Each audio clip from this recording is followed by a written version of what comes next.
Good evening all and welcome. Thank you so much for joining me in tonight's video, but before we begin I'd just like to give everyone a little reminder. Our Indiegogo campaign for the Mort's Bedtime Stories app, probably the most amazing story app you'll ever have, I hope, is nearly at a close with just over 2 days left until it is finally gone. So please help us try and back this project. It really would mean a lot to us, help us out tremendously. Some of the perks are already nearly sold out, especially the last one. So yeah, please check it out. We're at 63% funding right now, and I would love to see it hit 100%, and it would just mean the world to us. So thank you so much to everyone who's already contributed and to those who think they might want to contribute. Anyway, I really hope you enjoyed tonight's stories. As the campaign comes to a close, I'll be doing a few more fun things, probably a few live streams and stuff, to hopefully try and get a few of you to, maybe consider donating. Alright then guys, well, if you join, you get the Mort's Bedtime Stories app early on Android, and yeah, a bunch of cool perks for signing up early. Have a think. I'll leave that for you to think about. For now, get comfortable as we get on the road to let the darkness take control. Back in January 1995, while driving home on leave, I experienced something straight out of a movie. I was getting ready to be deployed to Gitmo for a joint task force mission, and needed my parents to take care of my 2 kittens I had adopted a few months earlier. The drive home usually takes around 6 to 7 hours, but I didn't mind the drive. Anyone who's ever driven through Texas knows that you can drive for quite a while and not see another car on the road. It's 9 p.m. and I'm 15 minutes outside of Seymour, Texas, heading towards Dallas. The 2 cats that, for the most part, had taken up residence on my back section by the rear window had been sleeping. It was here that things started to get strange. I noticed about 200 plus meters behind me another vehicle's headlights and thought nothing of it. A few moments later, the cats both started making this moaning noise over and over again. I figured they needed to go to the restroom, so I pulled over in the middle of nowhere with these 2 cats freezing because it's January and I'm waiting for them to do their business. After about 5 minutes and a cigarette, I opt to put them back in the car and give them a little dry food. I began heading back down the road. 10 minutes go by, and I see headlights again behind me, possibly a little closer than before. Both cats jump up to the rear window and begin making their noises again. It's here where I realized that the car behind me earlier never passed me. But why? It was a while ago when I stopped. I started to slow down in order to let the vehicle overtake, but after going over a hill, the headlights vanished, and no car ever drove by. I went through another small town and stopped to stretch my legs. It would have been around 10 p.m. now, and I wouldn't have much longer to go. I started back on the 2-lane interstate and was moving along around 65 to 70 miles an hour. And sure enough, about 10 minutes out of town, the lights returned. This time I said screw it and stepped on the gas. As I approached the bridge heading into the next town, I blew past a police car. He, of course, turned around and lit me up. I pulled over and rolled down my window, showed him my driver's license, military ID, and badge. He asked me what the hurry was, but seemed distracted while he stood next to my car. He kept looking up at the sky. I told him for the past hour I was being followed, and no matter what I did, the vehicle behind me just kept pace. He let me off with a warning, and told me to take a right at the flashing stoplight and cut through town. He said he would stop the next car to come through and check them out. and also mentioned they were receiving multiple claims from nearby residents of weird lights in the sky and noises. I thanked him and did as he suggested, and didn't have another issue for the remainder of my trip home. If anyone has ever experienced anything similar, I would love to hear about it. This story took place in Texas back in the fall of '94. I was traveling from a small town outside of Dallas called Grapevine and was heading to my station in Lubbock, Texas. I would never take this route again after what happened this night along I-20. I was traveling alone and had left around 7 p.m. on my road trip across Texas. If you've ever been to Texas, then you know that you can drive for hours on end and still be in Texas. Anyway, this story takes place about 30 minutes outside of Abilene and would change my life forever. I decided to stop at a rest stop along the highway to stretch my legs and to take a leak. I noticed a woman in a late 70s model Ford parked in the lot when I got out. I went in, did my business, had a smoke, and before I left, I noticed the woman was still sitting in her car. So I walked over and knocked on the window, which startled her. I asked if she was okay and needed help. She smiled and said that her tire was flat and that her battery had died while she was waiting there. I asked if she had a spare tire, and she said no. And I asked if anyone was going to get her, and she said her daughter was supposed to, but it's been several hours of waiting. I asked her where she was going, and she said Abilene. I offered to give her a ride if she wanted. She started crying and said that would be wonderful. So we started heading there and making small talk. I told her I was in the Air Force and heading to Lubbock, and she said that was wonderful and hoped that I really enjoyed it.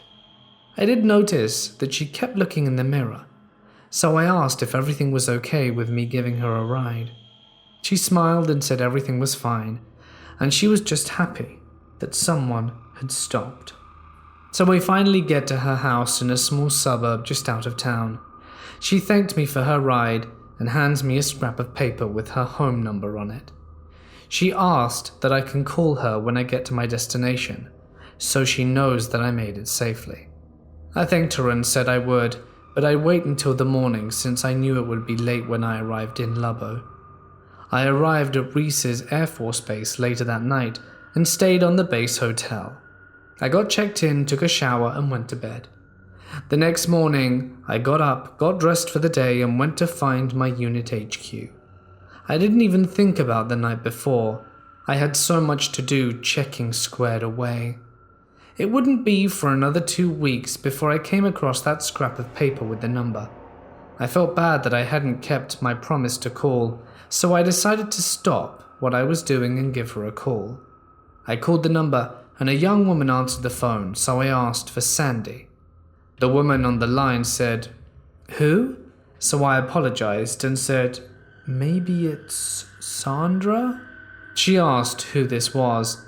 I gave her my name and explained that I had given her a ride a few weeks back. She said that I must be confused, and I read the number off the paper in my hand just in case I dialed the wrong one. She said I had the correct number, but I couldn't have given her mother a ride home because she'd passed away in the early 80s. She was apparently driving home and began having car troubles, so she stopped at a rest stop just outside of town. When she didn't make it home, her father, the woman I was talking with, became concerned. And it was at the time that there was a knock on their door, and 2 state troopers and a local police officer were there. She said that a trooper saw the vehicle stopped at the rest stop, stopped to check it out, and what they found gave her chills. Her mother had been brutally assaulted and her head had been bashed in. Someone had cut her tires and disconnected her battery. The worst part was that she didn't perish right away, as there were bloody handprints on the windows, steering wheel and shifter, like she was trying to leave. The troopers said they didn't have any suspects, but there were times maybe certain motorcycle clubs would pass through at night. I described the car and what her mother looked like and what she was wearing as best I could recall. She definitely didn't look old enough to have a daughter my age. Her daughter just started crying and asked I not call back. A few days later, I received word to report to the squadron commander, so I headed over to the building. When I arrived, my captain called me into his office and began asking me questions about where I lived and when did I drive in and what route I took. Immediately, I knew something was wrong. We then went into a briefing room where my commanding officer and a Texas Ranger and state trooper were seated. I introduced myself and took a seat. They began by asking me the same questions my captain had previously asked, and why I had called the number and spoke with the woman. I explained everything as clear and impossible detail. They then finished taking notes, and the ranger asked who needed a smoke. My commanding officer excused himself, and the captain, the two officers and myself stepped out back into the smoking area. This was when the ranger informed me he was the trooper who had found the car back in the early 80s, and that the only reason he came out today was because of the details I mentioned in the phone call to the daughter. The trooper said that they get calls about a stranded woman every so often, but when they get there, they never find anything. In closing, be careful who you decide to help, because not everyone is what they seem to be. I'd like to state that the reason specific timeframes are not given is due to the personal nature of these events.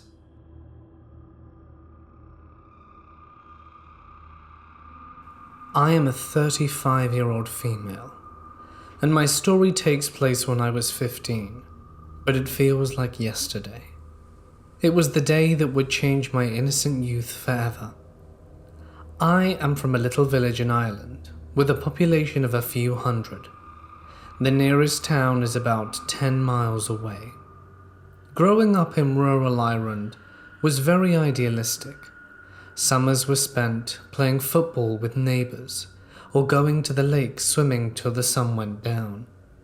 I was lucky that even though the population is small and the houses far apart, my best friend's house was only down the road. So during those summer months, Mary and I were inseparable. My friend and I grew up with lots of brothers and sisters in a safe village.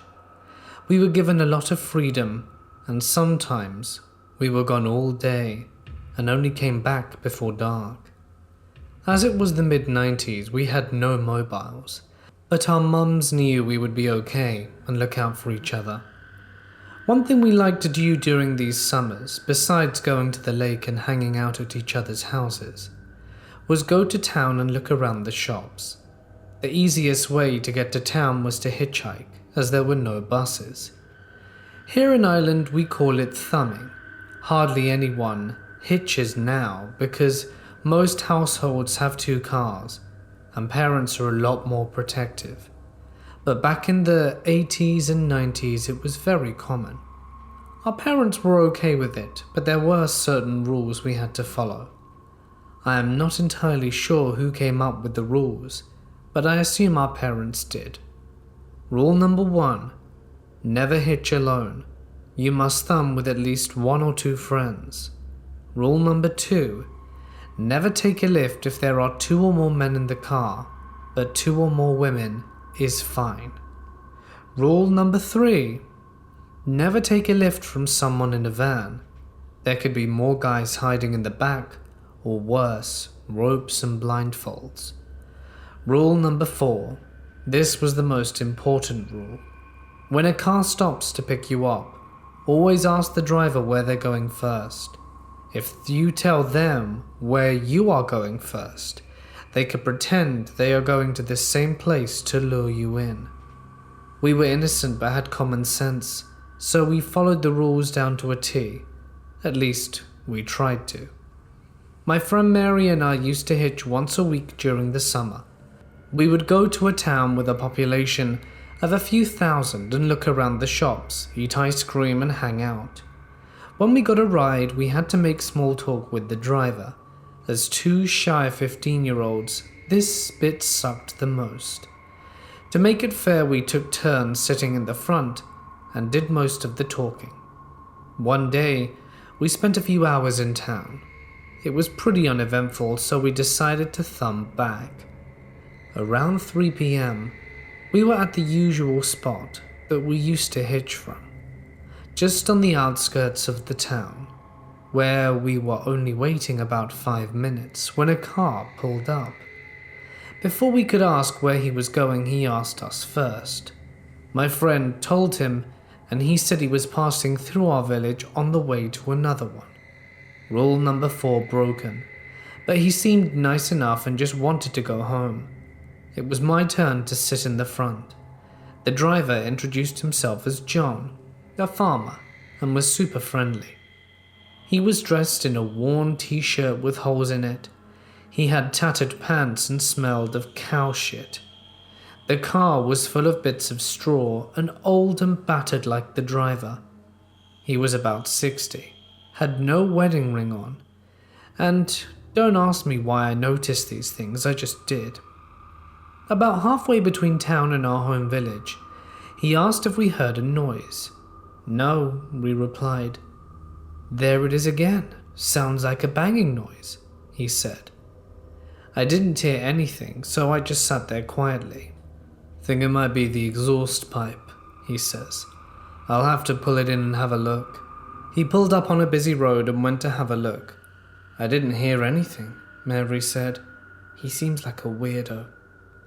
Call it intuition, but even though he was super friendly and chatty, I just got a bad feeling from him. Next thing, he comes back to the driver's side and tells us the exhaust is hanging down and was hitting off the road. He says he needs us to help him tie it up. It was then I noticed he had string holding up his pants instead of a belt. I thought this was odd. Anyway, he got some string off the boot, which was the same color as his belt, and we both got out the car. He showed us the exhaust pipe hanging down and used a rag to hold it up because it was hot. My friend Mary took over holding it up while he secured it with string. They were both kneeling while I just stood back and watched. It was then that I noticed his fly was open and I could see his member. He clearly wasn't wearing any underwear. He didn't even have a belt on. So I guess I wasn't surprised, and in my head I just thought, oh man, what is going on? But I said nothing. I just stood there in shock.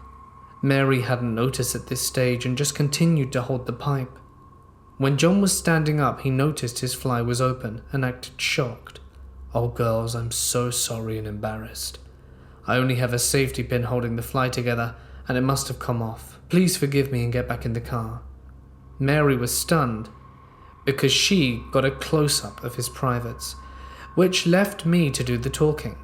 I told him it was okay and that it was an accident, so we got back in the car. He fastened the safety pin, even though I didn't see him look for it. It was all hidden again. Back in the car, the atmosphere was very different. We both felt mortified, and he kept apologizing over and over. I looked out the passenger window and just repeated, "It's okay." Then he says something that turned my stomach. "Well, girls, you're taking it all very well. If I didn't know any better, I'd swear you liked it." Then he nudged me in the arm with his, like you would a friend. I looked at him through the corner of my eye with my face still facing the window, when I noticed his fly was undone again, and he was exposed once more. He must have noticed me looking because he says, "Oh, sorry, the safety pin keeps opening. Just don't look." Fine by me, I thought, but okay. And I continued to look out the window. He continued nudging me. "Don't be looking, don't be looking," giggling at the same time. He was doing this in a playful way, almost as if it were a hilarious joke. Mary started giggling too because she laughs when she's nervous. I knew it wasn't her fault, but I was starting to get angry. He wouldn't stop telling me to stop looking. Then he said, "Your friend is laughing. She must be enjoying the view." This made her laugh even harder. Now remember, we are both polite 15-year-olds that always respect our elders and are a little shy, so I would never speak up to an adult. The nudging in the arm and my friend laughing was all getting too much. He then asked, "Is this the first Willy you've seen?" and told me once again to stop looking. I was turning, facing the passenger window so much that I had my back to him. There's no way I could be looking. I lost my temper. I shouted at the top of my voice, "I'm not looking. Mary, stop laughing." Silence followed. He said he was sorry, that he was only joking, and that I didn't need to be so serious. I said nothing and sat there, red with temper. I should have told him to let us out. I should have told him to cover himself up, the dirty old perv. But I was in shock too, and part of me wanted to believe it was all an innocent mistake. We finally arrived at our tiny village, safe. We got out, and he said that he was sorry about the whole thing. My friend got her voice back and assured him it was okay. I said it was okay and not to worry about it, and thanked him for the lift regardless. What he said back sickened me. He looked me up and down with this creepy smile and said, "Girlies, thanks for everything," and drove off. We were left speechless. We sat down on a nearby bench to process all of this before going home. We made a deal we wouldn't tell our parents, or they'd never let us hitchhike again. My friend got her voice back and repeated, "Pervert, sicko, smelly twat." He had this planned the whole time, over and over, about 5 minutes after sitting down on the bench. Who drives by going the direction we just came from? Only pervert Farmer John, waving and smiling, while we sat, stunned. He had beeped to catch our attention. So much for passing through our village. A few months later, and the ordeal went to the back of my mind. Occasionally we would talk about Farmer John, but we made jokes about it, and we told some of our friends what happened.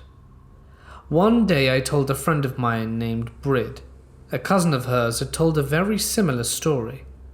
The cousin lived in another village about 20 miles in the other direction from town. She was a few years older than us. While hitchhiking home one day, the same thing happened to her and her friend. The exhaust, the safety pin, and the undone fly. It was no accident, and my worst fears were confirmed. Farmer John really had other things in mind. So to the man that reeks, has worn clothes, and uses string to hold up his pants, and enjoys exposing himself, let's not meet again. I was on a road trip with my best friend, traveling through some of the northern states of the US. My friend liked having a plan, and while we did to some extent, she also learned how fun it was to do things my way, which is more spontaneous, like seeing a sign that sounds interesting and following it to see what we could find. We were at the end of our trip, and were trying to get home by the end of the following afternoon, so that she could have her birthday dinner with her family. I was doing most of the driving anyway, so that evening I decided to get a nap in, and then drive through for the rest of the night as she slept. I did, had no problems, and stopped off for another nap midway and got coffee at a dope coffee stand in the middle of nowhere in Oregon that was somehow open at 3 a.m. It was about 5 a.m., and I see a sign from the highway that says, "Historic covered bridge, next exit." Sweet! I could use a break and some fresh air, I thought. I get off at the next exit and follow this little road to find the bridge, which is only wide enough for one car at a time. I drive through it, realize I'll have to turn back around at some point, flipped and do a U-turn on the road and drove right back through it, and pulled over into the gravel lot away up the road. My friend was still sleeping, so I just turned the car off, rolled my window down, and left my keys in the engine. I walked down to the bridge and noticed there was one of those info signs, so I was reading it. It mentioned something about early settlers or something. I can't really remember it much, but it also explained the name was Grave Creek, because a girl from a party had died there or been buried there, something like that. I think she got sick and died there, so they named the creek for her. It was super quiet. That early part of the morning where the sun is starting to come up, but everything feels like it's still whispering. Like when you're camping and wake up too early. It was peaceful, quiet, and I was enjoying my break of fresh air with a bit of history. I had a rock in my shoe, so I leaned against a little white fence that separated me from the bridge and removed the shoe.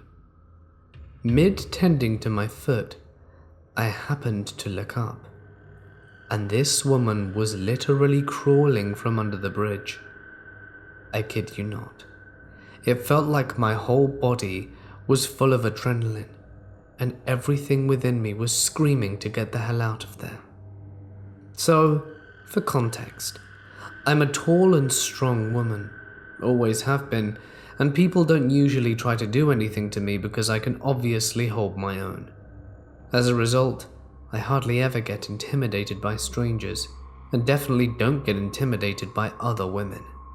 But guys, I kid you not. I was terrified and can't even give you a good reason why. This woman who crawled up a muddy hillside from the creek under the bridge was 1. Bald, 2. Immaculately clean from having just crawled under a bridge, and 3. Wearing a strapless sundress. She also had the biggest eyes I've ever seen, and she wouldn't stop smiling. She looked a bit like the Cheshire Cat. I didn't get it. So back to the story. At this point, she's standing about 2 meters away from me. I'm having a full-blown panic attack like I want to scream and run on the inside, but try to play it cool because I'm like, is she a hiker? Homeless? A druggie? There's too much about her at a first glance that doesn't add up. And I think I was extra anxious because she pretty much snuck up on me. I know my friend is still asleep, and the car is a good way down the road, so I decide to play it cool and panic to myself. Mind you, I had my shoe off too, so my brilliant idea to play it cool was let me put my shoe back on and take off the other one so she doesn't think anything is up. Right? So here I am, now dusting non-existent rocks from my other shoe while she's telling me something about her life story. All I remember her saying is that her mum and her used to come out here all the time, and that now her mum has passed. She asked if I had any money. I lied and said that I used the last of my cash at a gas station a while back, and I told her that I was on the road with my friend and that we were due home today. Finally, I put on my other shoe and say I think I should be getting back to my friend, and calmly and casually make my break for it. And when I think I'm in the clear because she says, bye, she starts to head in the other direction of the road. I'm now at a safe distance, so I turn my back and walk a bit faster to the car, when I hear her voice behind me asking if I can have a cigarette. I turn around to answer her and realized like in the 10 to 15 seconds that I had my back to her, she had started walking backwards towards me and got very close to me. I double panicked. I tell her no, that neither of us smoke, and she says, oh, that's good, it's bad for your health anyway. And I'm just like, nope, nope, nope, get me out of here. She turns back to the other side of the road, and I get into the car, and have never in my life turned on a car, locked the doors, rolled the windows up, and whipped it into gear faster than I did then. My friend had still been sleeping and woke abruptly at me getting back in. I didn't tell her what was going on, I just started driving, and this chick was stood by the side of the road grinning her ass off staring at me. It was the most scared I've ever been in my entire life. As far as I know, she didn't have a weapon or anything like that. but everything about her was unnerving and wrong. My friend dozed back off while I spent the next 2 hours driving. My whole body was trembling. She woke up around 7 and offered to take over, so we swapped. I told her then what happened, and she looked shocked. Apparently she had woken up a bit when she was alone in the car and looked back and saw me, but didn't realize I was with someone. I would have to ask her because it's been a few years now. I can't remember if she saw the lady as I drove away or if she didn't see her at all. To be fair, her chair was very reclined, and she was sleeping pretty heavily, but was really surprised when she realized how shook up I was, even hours after. All in all, it took me about 5 hours to get calm, and I spent the next year lightweight paranoid that that girl would somehow show up again. I'm actually still kind of scared of it. My mum lives up in Washington, so sometimes I do travel through that area, and I'm just thinking, please, never again. Needless to say, I elect to not drive that much through Oregon, nor see its covered bridges with creepy-ass bald chicks in sundresses beneath them. I was driving by myself on a highway in Maine, cranking killer tunes, slamming Mountain Dew, big gulps, and sucking back American Spirit lights. I decided to go wild hog at a Taco Bell drive-thru and ordered an enormous amount of food, extra fill-ins. So I'm devouring the Taco Bell, had a full menu assortment, live mass, and of course about 40 minutes after I ate, my stomach began seizing and cramping. There were to be no refunds, no returns, but luckily I see a rest stop sign coming up soon, in about 2 miles, so I floor it and pull in. It's about 1:30 a.m. and it seems pretty vacant. There's only one other vehicle in the lot with the windows steamed up, so I assume it's just someone else on a road trip. No judgment. I get out my car and run to the men's room. I was holding the bottom of my pants when I ran because honestly I wasn't sure if I was going to make it or not. This was very close to being a cold brown. Finally I'm in the stall and it's not a good scene. Figuring I would be in there a while, I brought my smokes and a copy of Mad magazine that I always keep in my car for emergencies. I'm working on my 4th American Spirit when I hear another person come in. Footsteps stop. I hear him taking deep breaths. I holler out, "Hey man, I'd keep those breaths shallow." No response. I can see the dude's feet right in front of the stall. They're huge. Gotta be at least size 17. Absolutely filthy as well. I sit in silence staring at these huge shoes. Suddenly, arse blasts squeeze out, and the sound echoes in the empty room.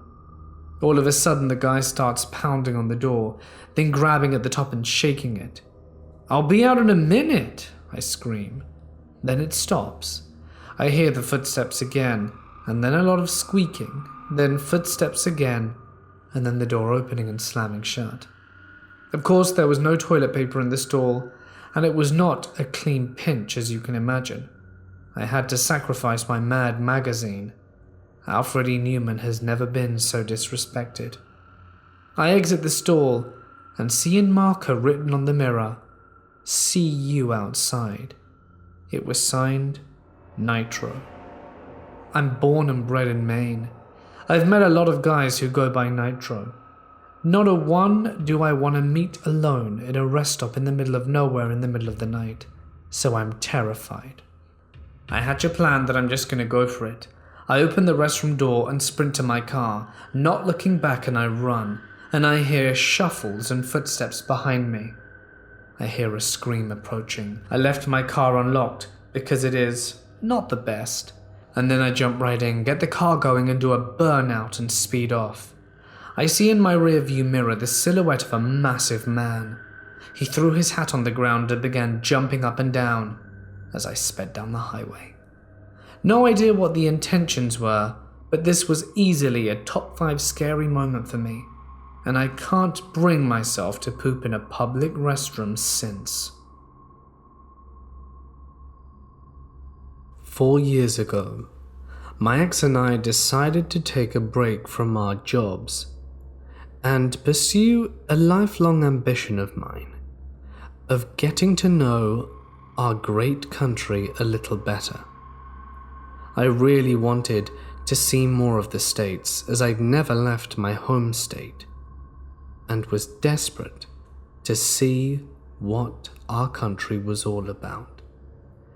Since I'd been a little girl, I'd put on a map everywhere I'd wanted to go, and with his help, devised a route that would take roughly 3.5 weeks and make it back, and see a great portion of our country. Anyway, we started the trip and everything was going great. It wasn't until about the 5th day in that our car suffered a puncture. So we did the thing where we undo all the bolts and replace the wheel. Unfortunately, it traveled a little further, and as it turns out, the damage that had been done to the underside of the car was far more extensive than just the wheel. So, at 4 a.m., in a state we didn't know, in the middle of nowhere, we had to call for help. The people at the call center let me know that help, due to our remoteness, would take a minimum of 2.5 hours, and told us that we had to get comfortable and to not wait up, and that it could be even longer still, depending on some other factors. They were going to tow us to a garage in a town about 2 hours away, and we would go from there. So, we waited, and we waited, and we waited. The cold night air was battering our face. As you can imagine, after driving for about 6 hours straight, I really didn't want to stay in the car or be sat down, and wanted to enjoy the cold night air despite my frustration. My ex, on the other hand, chose to stay in the vehicle and have a little catnap. I was looking around. It's your standard bit of highway. I looked past the tree line and wanted to make sure there was nothing nearby, as I needed to pee. So I grabbed some tissues from the glove compartment and made my way into the woods. I walked around for around 5 minutes, trying to find a decent spot to do my business. When I finally reached an adequate point, I squatted down, did what I needed to do, and partway through my stream, did I hear something. It sounded like footsteps approaching, leaves and twigs crunching under footfalls. I look around and see nothing. I continue going, and just as I'm wiping and finishing up, I stand up, pull my trousers back on, and look around. The sound seems to be getting closer. Remember the context. It's technically either very late or very early, still dark outside as I had to use my iPhone flashlight just to get there, and apparently someone is walking in the dark who I can't see with no light source, making noise and coming close to me. I know, it didn't sound right. I crouch down, stand perfectly still, and twist my head around frantically trying to listen, while also trying to remain silent. I can't hear anything. I wait a little longer, just to be sure that this person is gone. When I'm fairly confident after a few minutes that the sound must have all been in my head, do I quickly scoot up, dust off my pants, and start making my way at a sprint back towards my vehicle. When it's within seeing range, do I hear it again, but now the running is more pronounced. They run at breakneck speed, and I turn around with my iPhone flashlight in disbelief at who is doing this, and the sound is getting closer, but I can't see anyone. My adrenaline and fight or flight kicks in, and I run at full speed to my vehicle, slam the door, waking up my ex-boyfriend, and we both look into the woods. At the end of the tree line, there's some sort of shadow that flickers and is gone.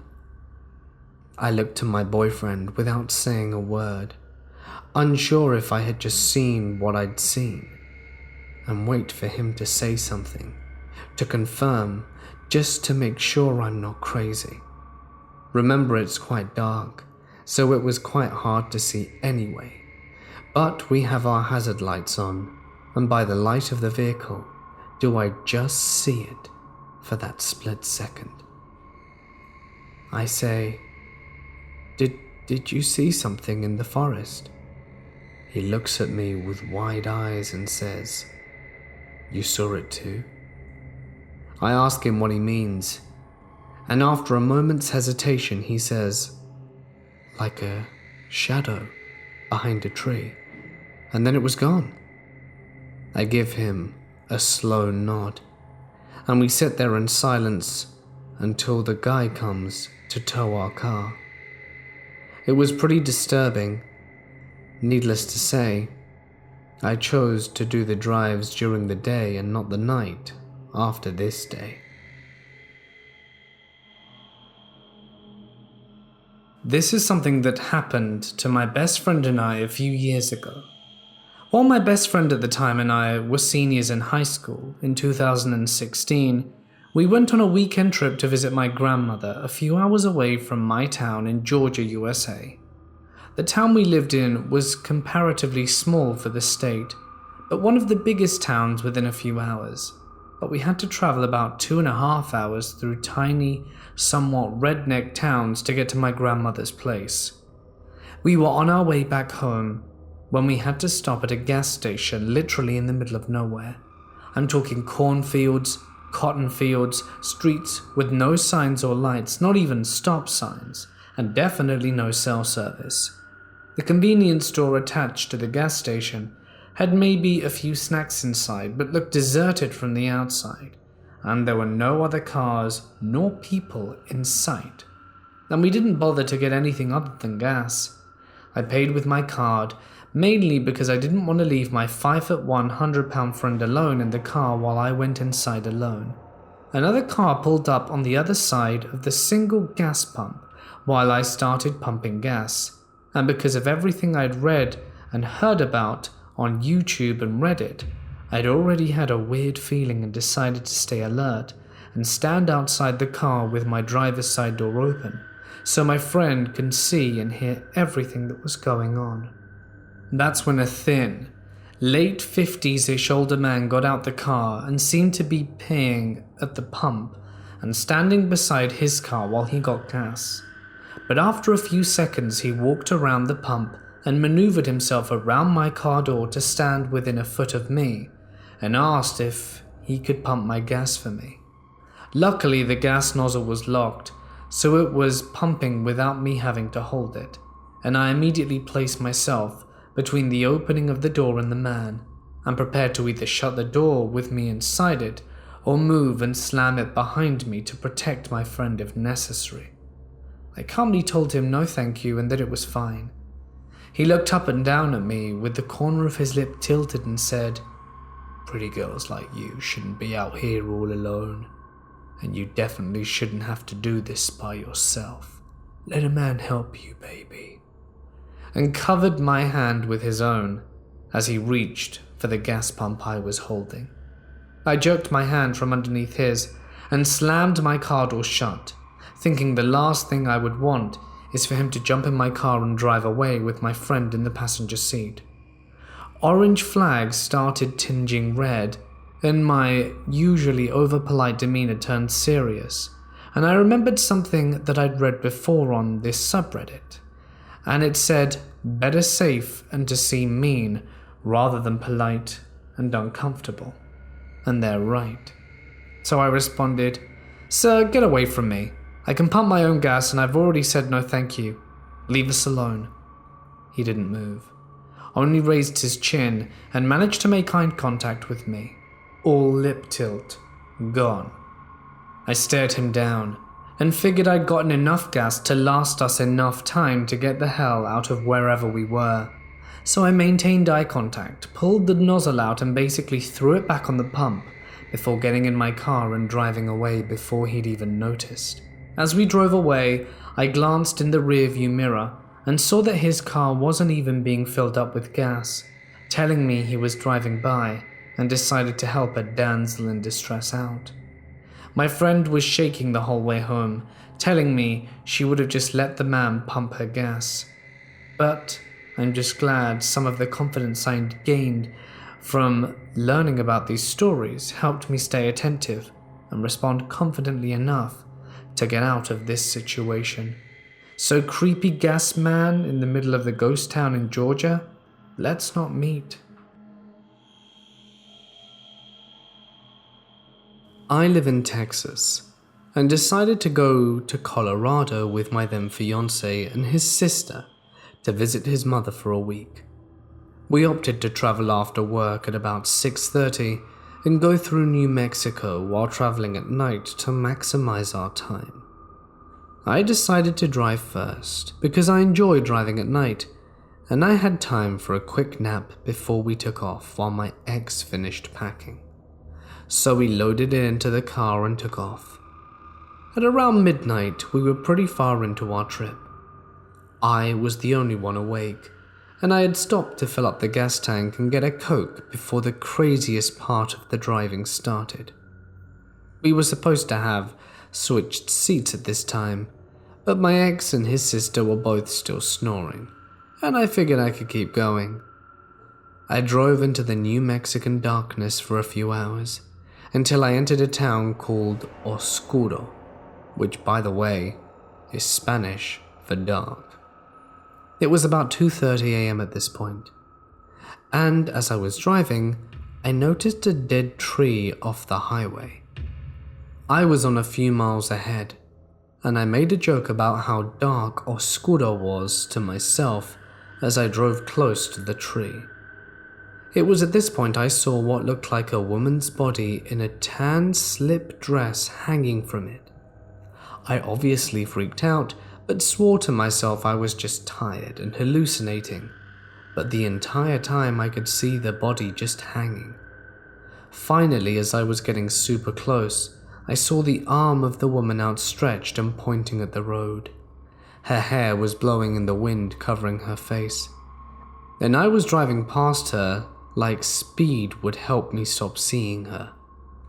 I drove past the tree so quickly and refused to turn my head to see, but I looked in the rearview mirror, and her body had shifted to still be facing the car, and her arm was still pointing towards the road.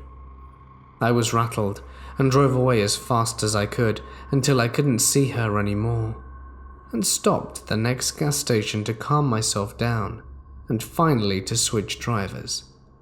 I was so scared that when I woke up my ex, he asked me why I was so pale, as I'm a fairly tan Hispanic person. We went in the gas station, used the restroom, and filled up again.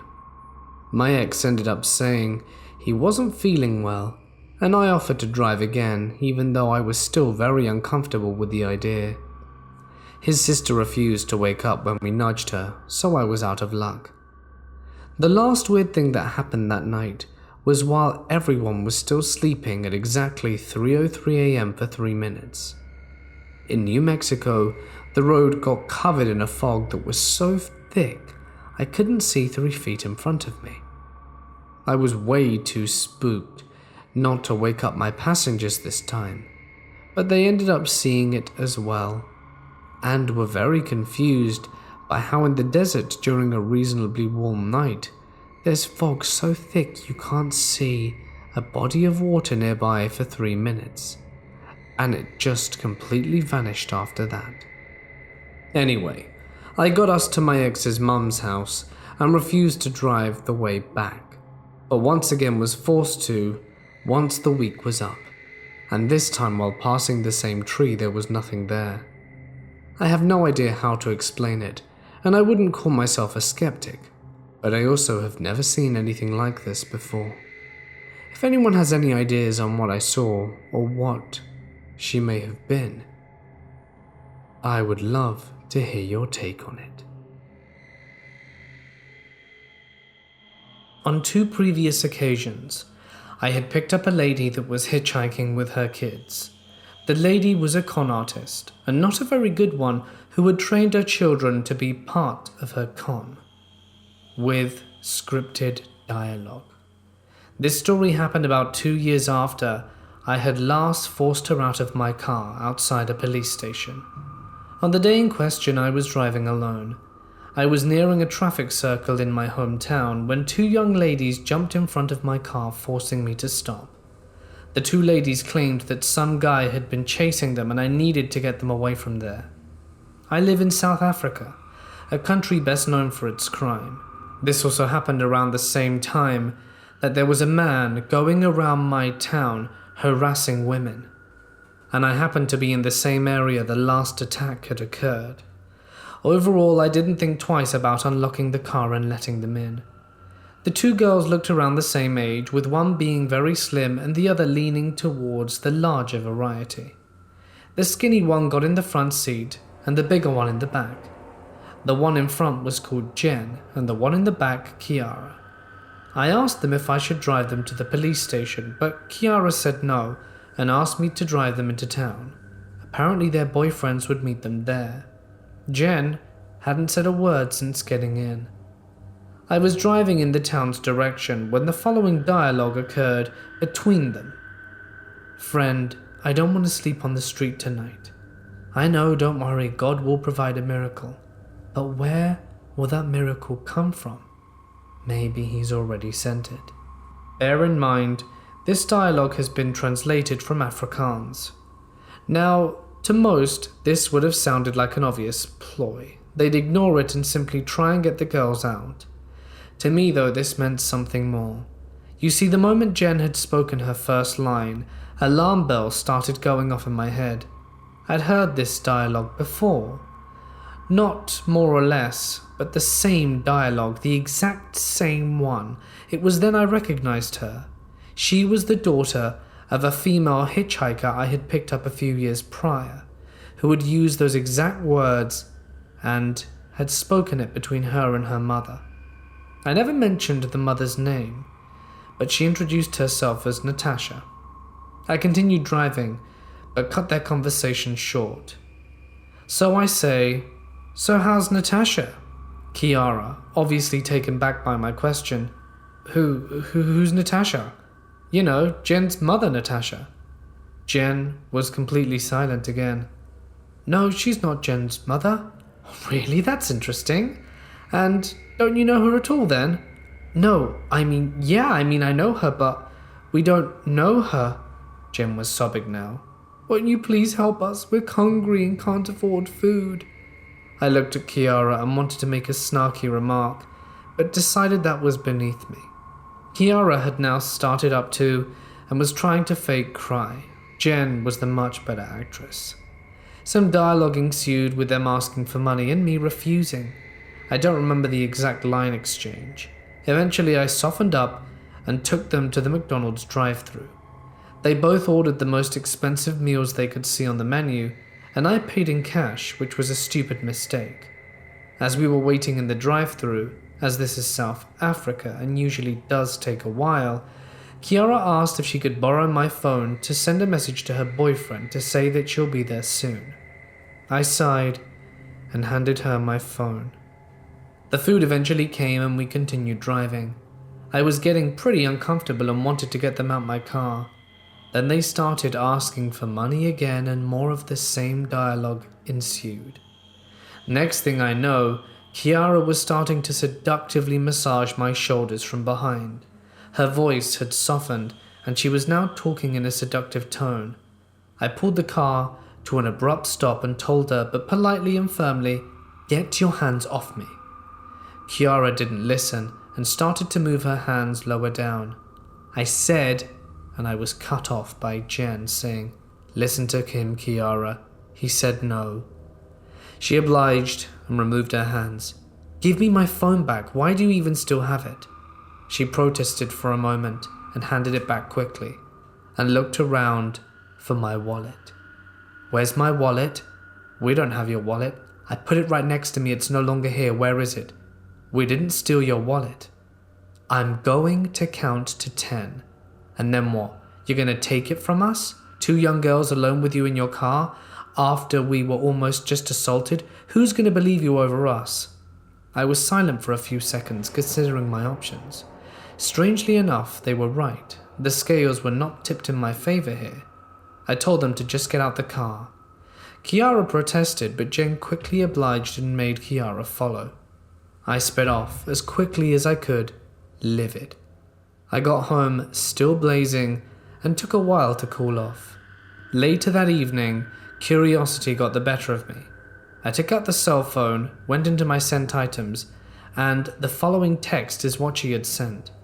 "We have one. We're bringing him to you now. Almost there." Whatever the sender had replied, she had been smart enough to delete, but had obviously forgotten about the sent items. To this day, I still wonder what would have happened if I'd have driven them down all the way to where they'd asked me to go. I really don't want to know. Oh, and I did eventually find my wallet under the car seat. All the cash, of course, was gone. This incident occurred this last spring. Let me set the scene and give a little bit of backstory. I was driving from Minnesota to Iowa for a music festival and decided to leave Thursday night because 1. I generally prefer road tripping at night as there's less vehicles on the road, and 2. I wanted to get to the festival grounds as early as possible to secure a good camping spot. Fellow festival goers will surely know what I mean. All is going well. I'm about 2 hours away from Des Moines, and I realize that I really have to pee. Now, for those of you unfamiliar with long drives, mostly rural interstate highways, rest areas can be a godsend when the gas station, especially the ones open after midnight, are few and far between. So I see a sign for a rest area coming up in 2 miles. Perfect. I pull in and there's nothing, maybe 3 other cars in the lot. They are generally quite quiet on first glance. Nothing seems out the ordinary. However, I just have a general feeling of unease as I pull into park. And I'm not one to ignore my intuitive reaction to things, but I just really have to pee. Luckily, my little brother had given me this badass little taser, because he knows I often like to go adventuring in various wooded areas and whatnot, usually at night, and he wants me to be safe. I grab it just in case and run to use the bathroom. Not 30 seconds later, I close my stall door, and I'm the only one in the building when I hear someone yelling, "Babe?" It's unintelligible. It could have been Babe or my name, just the way they were hollering. At this point, my heart started beating pretty fast, and I'm hoping he leaves the general building, but no. I hear the main door to the women's restroom get kicked open, and of course he comes to the only stall door that's shut and starts mumbling something I can't make out, and in my sternest possible voice just said, "Dude, what do you want?" He finally says something I can make out. "I'm looking for my girlfriend." "You don't know me. Get the hell out of here," I reply. He proceeds to ask my name, like, "Dude, I'm not even your girlfriend." And at this point he starts shaking the door. So I turn on the taser and repeated, "Get out," before hitting the little button that makes the taser do its thingy. Luckily, as I hoped, just the sound of it was enough for him to quickly get out and repeatedly apologize.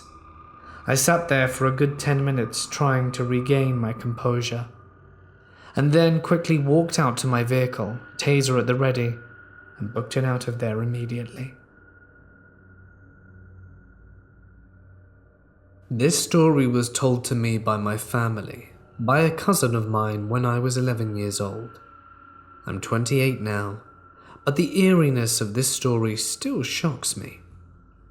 In 2001, my 25-year-old cousin Eric was driving from Southern California to a small town in Oregon called Coos Bay to go visit his family. His family used to live in California, but after an unfortunate event of their apartment burning down, they chose to move to Oregon, where they had other family. They moved to seek new beginnings. He chose, however, to continue to reside in California, since he, by that time, had already settled down. He was in a serious relationship with his girlfriend and had 2 small daughters. In this road trip, it was him, his girlfriend Edith, his 2 daughters, and 2 other cousins, Marcelo and Cindy, who were in their early teens. They all packed for the long road trip ahead of them.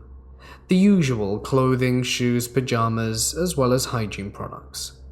They made sure to leave in the early morning and to get a head start from the local traffic. They were all excited to get to Oregon to reunite with family and enjoy the fresh, foggy weather and green scenery. It takes roughly 18 hours from Southern California to get to Coos Bay, Oregon, without stopping except for gas, food, or bathroom breaks. So with so many people along for the ride, they had a few stops along the way, which also made time for some sightseeing in cities like San Francisco, Shasta Mountains, and Eureka.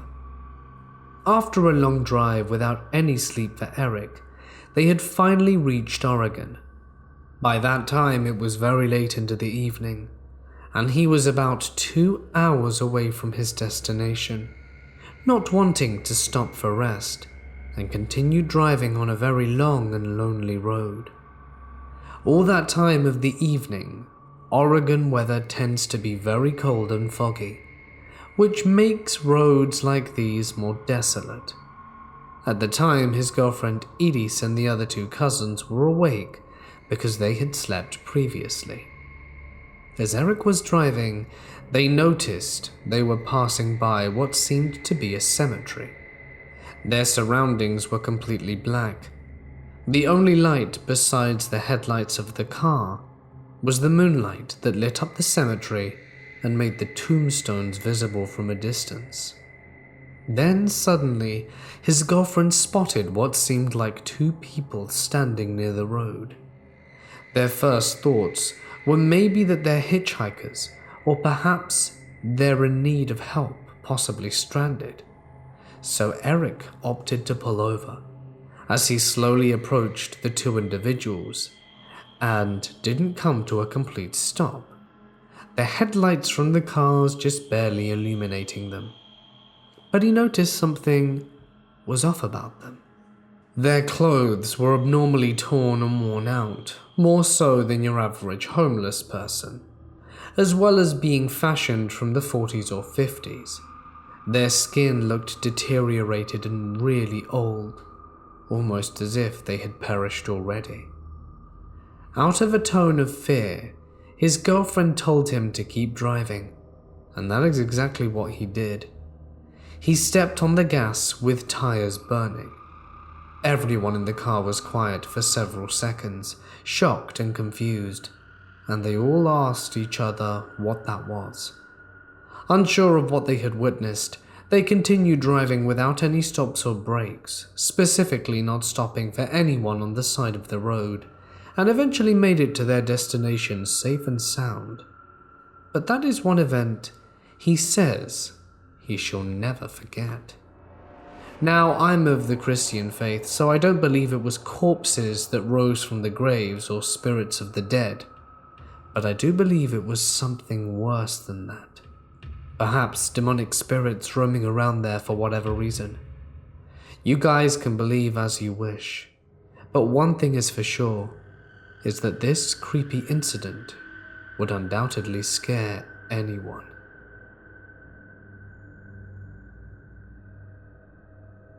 I hate getting gas at night. I have learned to avoid it, as I've had some strange encounters that have left me feeling uncomfortable, but none as bad as this one. I had just picked up my sister from college, and as we got on the highway to get home, my gas light came on. It was getting dark out. I was kicking myself for not getting gas sooner, but it made me feel safer that I had my sister with me. So I get off the highway and pull into the closest gas station that I can find. It was completely empty. I had just put the pump in my car when I heard, "Hey sweetheart, you're from around here?" I jumped. This man had seemed to have appeared out of thin air. He was tall, older, and disheveled, his clothes baggy and twisted. Immediately I felt uncomfortable, but I didn't want to jump to conclusions nor be rude. "Yeah, kinda." He started asking more questions, taking a step closer to me with each successive one. He was rattling them off so quickly, I didn't even have time to answer him. The questions were getting more and more personal, and he was getting closer still. I was getting increasingly uncomfortable. Then finally he asked, "You married?" For context, I'm 23, but I've been told I still look like a teenager. This question obviously took me by surprise. I didn't know how to answer it, so I looked away. The man cleared his throat. "Excuse me, miss. Are you married?" Now, he was within touching distance of me. It finally clicked what he was doing, trying to see if there was anyone who would look for me if I disappeared. This realization sent shivers down my spine, so I shouted at him to get away from me. Startled, he jumped back and said, "You ungrateful entitled," and kept cursing at me as he walked away. It took me a good half hour until I finally stopped shaking. So creepy old dude at the gas station, learn some manners, and let's not meet again. This story took place in Germany around the year 1997. Back then, my dad and mum were both in their 20s. They were already dating for a while when this story took place. On that evening, my mum, my dad, and my dad's father, so my grandfather, as well as my dad's brother, my uncle, had just watched the new movie Titanic and were heading home at around midnight on an empty country road. All four of them were chatting about the movie and discussing their favorite part, when my father saw something next to the road. It was already pitch black outside, and there were no streetlights, so he wasn't sure what he saw, or if he even saw anything at all. He told my grandpa to turn the car around because he saw something in the ditch next to the road. Because the road was empty, my grandfather turned the car around and headed back to the spot my dad thought he saw something. My dad really did see something. There was a car crashed against a tree in the ditch by the side of the road. What my father had seen were the weak glow of the car's back lights. All of them jumped out and ran over to the car. Inside, they saw someone at the steering wheel slumped over. Before they did anything else, my dad called over to my grandpa and told him to get back in the car and drive to the closest town, which was about 10 minutes away, because at the time none of them had a phone with them. My grandpa did so and drove away. So my dad, mum, and uncle went closer to the car and started examining to see if the person behind the steering wheel was still breathing. This person was a 30-year-old male. My uncle was 17 and was just doing his driver's license, so he had just done the first aid course. He checked for a pulse straight away, and there was nothing. The steering wheel had jabbed and crushed the man's rib cage, so he was stuck in the car. There was no way to get him out. After my uncle informed my parents that the man was deceased, They went to the side door and looked to see if there was any information about who the man was. The thing that stuck out the most in the car was the creepy things. The radio was still on, and a quiet tune was still humming. The song was The Long and Winding Roads, written by the Beatles. Up to this day, my mum can't listen to this song without thinking of that night. There was also a bag of bread in the car, which was now scattered around the front part of the car. On the man's lap was a milk carton busted open. The milk was still leaking onto his pants and car seat. My mom, dad, and uncle soon realized there was nothing more they could do. The man was already dead, and my grandpa was already getting help. So they sat there in the middle of the pitch black night, on the cold grass next to the car with the car radio still on. My parents said that the creepy thing was seeing how fast someone is ripped out their life. 1 minute the man is in his car, drinking milk, listening to music and eating bread. The next, his chest is being crushed by his steering wheel, and he perishes. Please, don't take your life for granted, and make sure the people you love know that you love them. Who knows? That could be the last time you ever see them. I worked as a CNA at a place about 40 minutes away from me, and my shift ends at 11 p.m. This night I stopped at a gas station only about 6 minutes away from my house to fill up my tank. While my gas is pumping, a big van pulls up and decides to park at the pump in front of me, instead of the tons of empty ones around. One man hops out the passenger side, opens the trunk doors, and starts to head towards me. Now, this gas station, pallets of salt bags were placed between pumps outside. In my head I thought he was going towards the pallet due to the crazy snow we're having. Instead, he walks past the pallet right up to my car. Once he reaches my car, the first instinct told me to pull out my pepper spray and say, "If you take one more step, I'm gonna blind you." He turns around immediately, shuts the trunk doors, and hops into the passenger seat again. The van peels off, and that was that. Not super long or crazy, but still pretty terrifying when it's happening to you. So please, if you work late hours, avoid gas stations. They clearly had bad intentions, and if I wasn't carrying the pepper spray, who knows what would have happened to me. I certainly don't want to think about it. I have to start this off by saying that this was not easy for me to write down.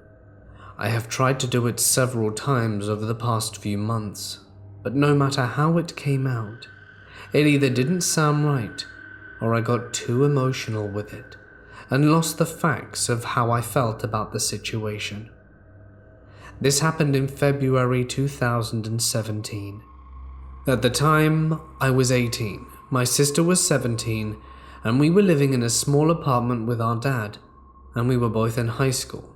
She a senior, and me just repeating a class I had failed the year prior. It started off normal, with all three of us heading out at different times to get to work and school. I texted him a little later into the day to ask him a question, and he let me know he was going to the store after work. For context, my dad didn't have a car. He would usually bike or walk everywhere. Today was a walking day since his bike tires needed air. He got out of work at around 4, so I figured that he would be home at around 7, since he was going to the store and all. 8 p.m. rolls around. He's not home. 9, nothing. When it gets to 10, we begin to get worried. We call to no answer, text to no answer, and this continues until midnight, when the police knock on our door. Once inside, the officer explains that my father was killed by a driver who fled the scene afterwards. Everything that happened after that was a blur to me. I really can't remember most of it anymore. My mum comes up to the apartment later on, since she lived a half hour away. At first, she didn't really understand what happened, since neither of us could really explain. One of the officers took her to the side and explained everything. Every time I try to explain the funeral, my emotions get high. So for your sake and mine, I'll leave that part out. Nothing really needs to be said about it. For those of you into the paranormal, there is a minor experience I had a few days afterwards. Of course, as the angsty teen I was at the time, every time he would come up to ask me, "What do you want?" and he would always respond with, $1 million, and hold out his hand as if waiting for it. This was a reference to the song "If I Had $1 Million" by the Bare Naked Ladies. It was playing on the radio during our estate sale. If any of you were wondering if they found the man who murdered my father, he was not under the influence of drugs, alcohol, and he didn't even go to prison. All he had was community service time. There's a reason I can't stand the American justice system. This isn't the first time they've let a murderer go free, and I'm sure it won't be the last either. If you have any questions, I'll be lurking around trying to answer them. Thanks for listening. I really just needed to get this out there. I was getting ready to turn left onto the on-ramp for a highway around midnight one night, when I watched someone on the off-ramp blow a red light in front of me and T-bone the person who I was waiting on. They were going the opposite direction as me, and I was waiting for them to clear the intersection before turning. And the guy on the off-ramp absolutely creamed this sedan with their truck. The person in the sedan had their head exploded. Literally. It was splattered across the shattered remains of the windshield, and you could see what was left of them through the empty window. It was really bad. I floored it and left the intersection. It was horrifying, and I was probably 5 miles away before I pulled over and what happened sank in. I probably spent a few hours that night just sitting there in my truck shaking. It still settles me when I think about it. Coincidentally enough, I watched the episode of Game of Thrones with Tyrion's trial by combat only 3 days after this happened. I had to then explain to my girlfriend why I suddenly froze and started shaking again. Now looking back, I rate the realism of that scene as 3 out of 10, having seen the real deal. This story took place when I was 23 years old, nearly 10 years ago. I was living in upstate New York in a very rural area with my ex-boyfriend and his family. He and I used to argue quite a bit. One morning before he went to work, he and I got into a very heated argument. He was 20 years my senior, but during this particular fight, he acted majorly juvenile. He jumped out of bed, flipped the bird and yelled, "If you didn't like it so much, then why don't you go back to the Bronx?" That was all the prompting I needed. I threw on my Uggs and my winter jacket, grabbed my cigarettes, and flew out the house. I am unfortunately very impulsive, and didn't think to grab my cell phone before I stormed out. I didn't drive, so my only option was to walk.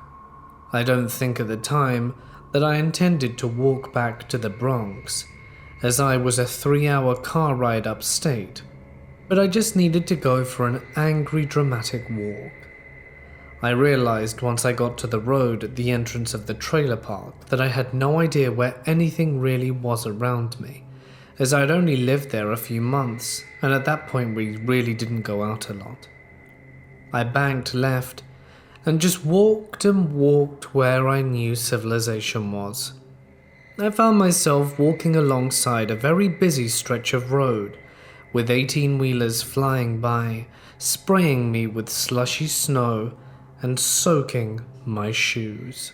I then saw my boyfriend driving out on his way to work, and he sped up as he drove past me, evidently still angry about our fight. I thought for sure he was going to turn around at some point, but he never came back. I pressed on, deciding instead to walk to my best friend's mother's house, which I knew to be in the same town. It started to snow, and I was losing momentum. I passed by a VFW, where a nondescript pickup truck was parked in the driveway. It wasn't until I passed it that I even realized the driver was in the front seat. He called out to me, "Hey honey, do you need help?" My stomach churned, realizing I would have to accept this stranger's offer. I approached his truck slowly and tried to weigh out my options. He was a clean-cut, seemingly normal older white guy with grey hair, greenish-blue eyes, and just average looking. "Are you a good or bad guy?" I blurted out, and cringed at myself for asking such a dumb question. "I'm one of the good guys. I wouldn't tell you if I were a bad guy."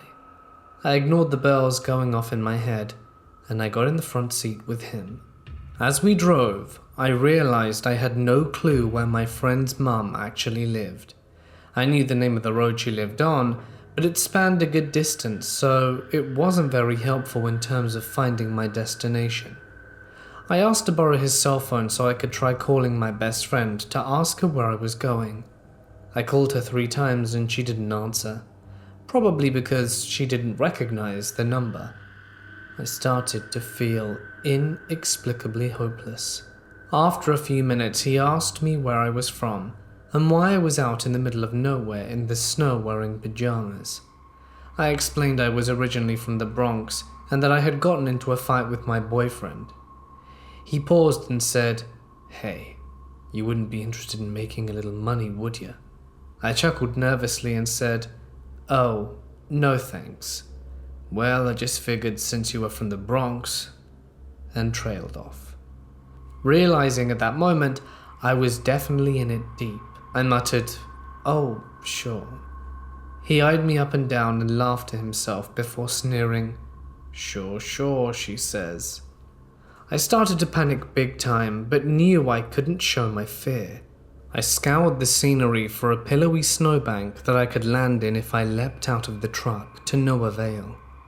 The houses were so few and far between, I became certain this would be how I met my demise. I'll never know why, but it was at this point that he decided to ask me who I was going to see.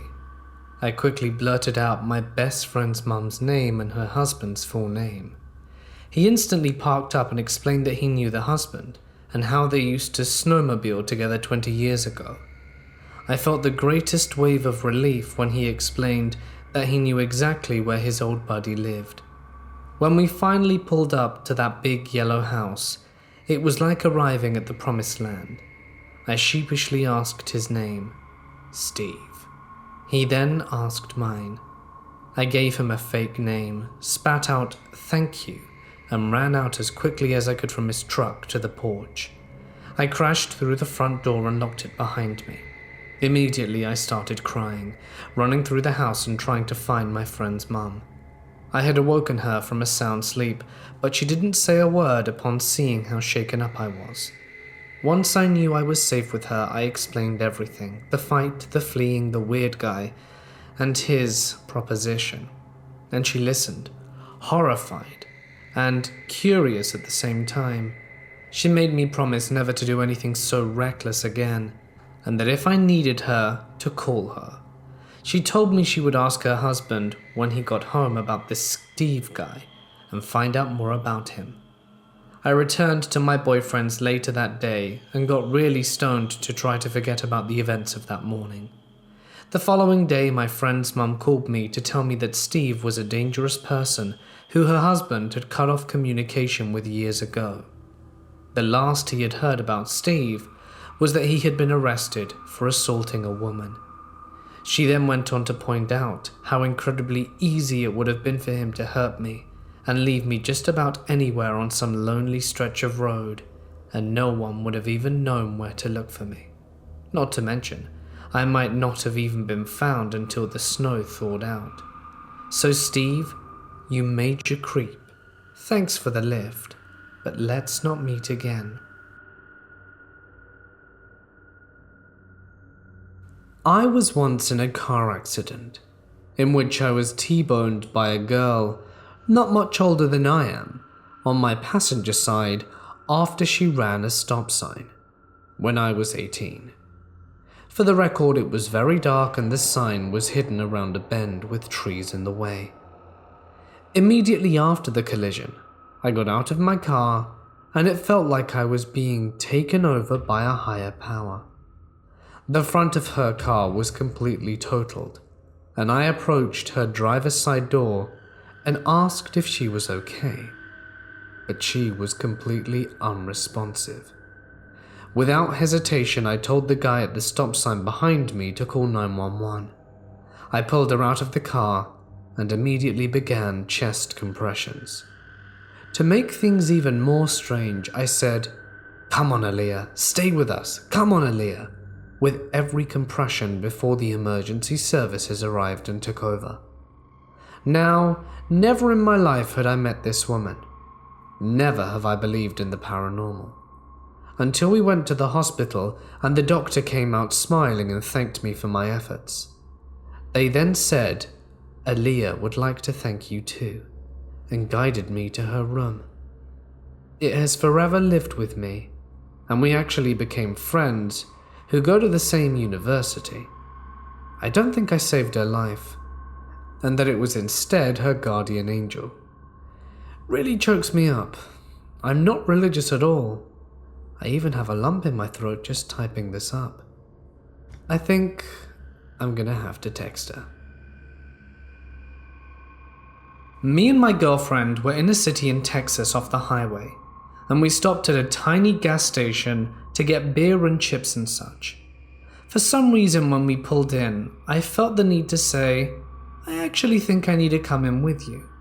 That was weird because I usually just stay in the car when we go places and when I get out, and I don't feel the need to announce it.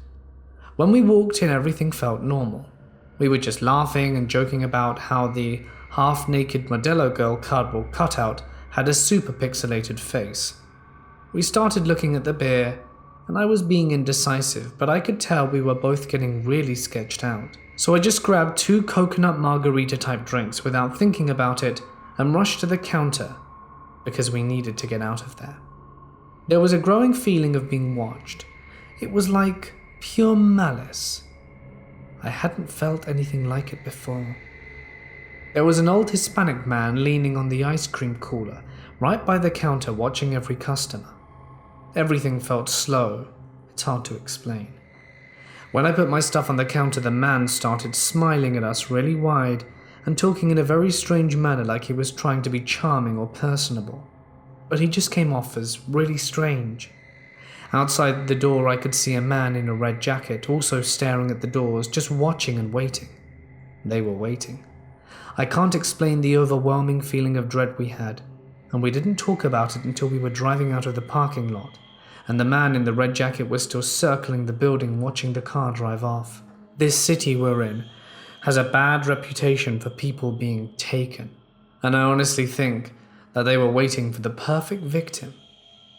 I think if we hadn't have gone in time, or if I hadn't gone in with my girlfriend, she would have been taken, or I would have been taken from the car. I've never had such an intense, looming feeling of doom and paranoia. It seems very mundane, but it was definitely a very close call, and we kept discussing it the rest of the night, and how lucky we were that we went in together and got out as quickly as we could. I was about 6 years old when our washer broke, and we had to go to the laundromat at a little shopping centre to do our laundry for a while. I remember it was a warm June afternoon just before dusk, and I was sitting on the back of my mum's car eating some candy when I heard the roar of engines coming down the boulevard in front of me.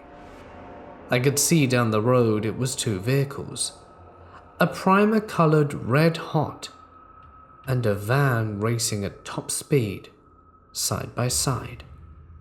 As they neared the intersection where I was, the road rose ever so slightly, and they were going so fast, both vehicles rose and collided in mid-air. The van kept going, but the car rolled twice fast and hopped onto the third roll, and as the car rose, the guy was coming out ever so much, and his head was chopped clean off when the car landed. The really freaky part is the head rolled into the gutter, about 6 feet directly in front of where I was sitting. A number of years back, me and my friends were doing the great US road trip. We had covered several states and nearly run out of money, but were determined to do as much as we could on our limited budget. There was a campsite about 40 miles away that we were heading to for the night. We weren't going to use tents, but instead sleep in our car, as we'd gotten used to it and it was quite comfortable. As we were driving, we see someone on the road behind us, a dark car with tinted windows.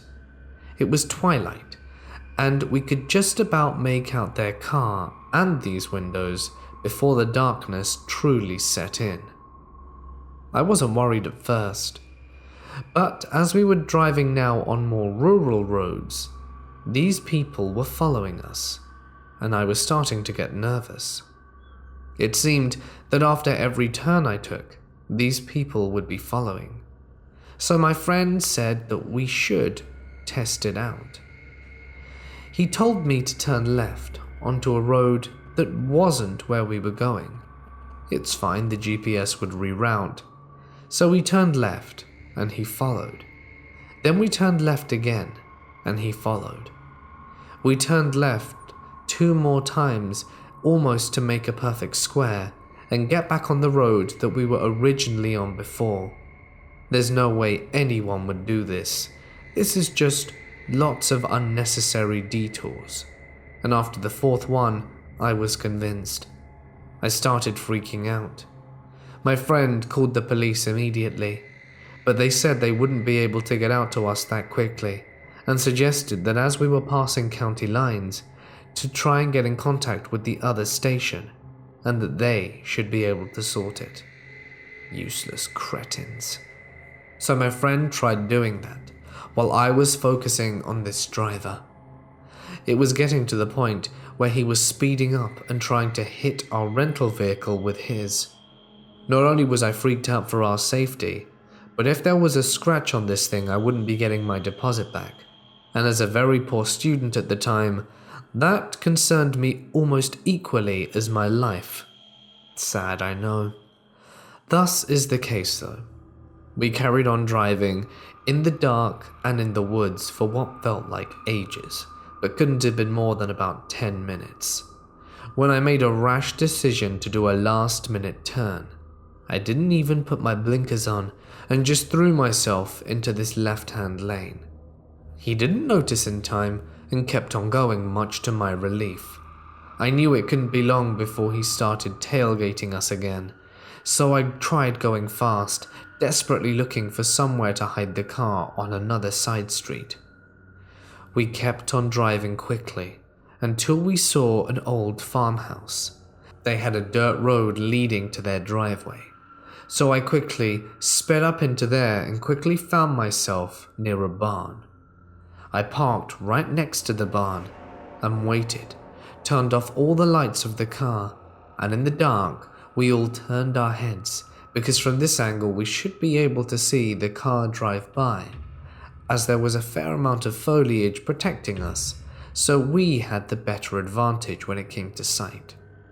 As time went by, nothing happened, And after about 10 minutes of us not seeing anything, we were just about to leave when my friend said, "Wait another minute."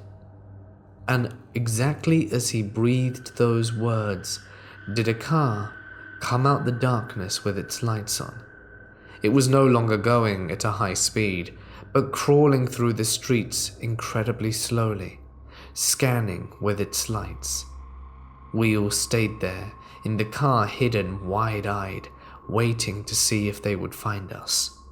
They drove on, but there was a fleeting moment when we thought that we were caught, and it was here that we had nowhere to run to. Thankfully, they left, and after about 20 minutes of just breathing deeply and trying to calm down, did I turn on the engine and drive away again. I don't know what their intentions were, but it certainly freaked us out. We arrived to the campsite and hardly slept that night. So to the creeps trying to follow us in the middle of the night, let's not meet again.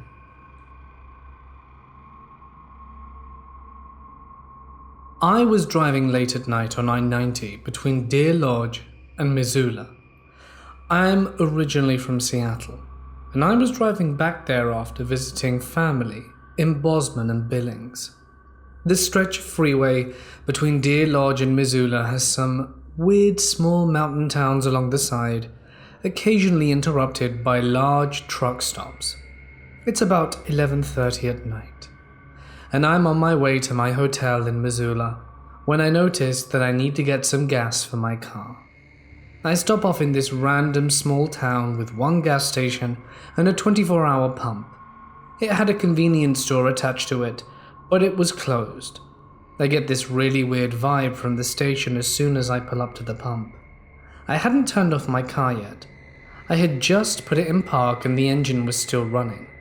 I was about to shut off my car when out of the corner of my eye I see some dark figure come from the side of the closed convenience store and start running towards my car. Some instinct in my head kicks in and I put the car back into drive and got the hell out of there. I looked back in my rearview mirror to see the figure chasing after my car for a few seconds. By that time, I make the turn that gets me onto the freeway, and I found a brightly lit truck stop 10 miles down the road where I filled up my car. Needless to say, that weirded me the hell out for the rest of my drive to Missoula and Seattle. I've heard it before and experienced it that night. Strange things happen in the mountains. It was sometime in the late 90s. I was a young man, and the internet was still new territory. In search of great love, I turned to the AOL chat rooms. They were a treasure trove. Here you could talk to women without first having to visually convince them. And what was even better, you could impress them with polished sentences, clever or witty statements, and if I found one thing easy, it was the written word. So many things happened. I was visiting complete strangers almost every night in another city. Unfortunately, these meetings meant that I spent several hundred kilometers and many hours every weekend on the highway, because only in the rarest cases was the date in the immediate vicinity. The internet knows neither borders nor distances. It happened that on this special weekend, I once again covered endless kilometers on a German motorway, only to meet a very likable chat acquaintance in real life. You will all know that for sure, after some time in the car, you think about nothing special. You sing along to the radio, and you beat up the poor steering wheel with bumping drums. You are the long-distance flow. The kilometers pull past. One exit is like another.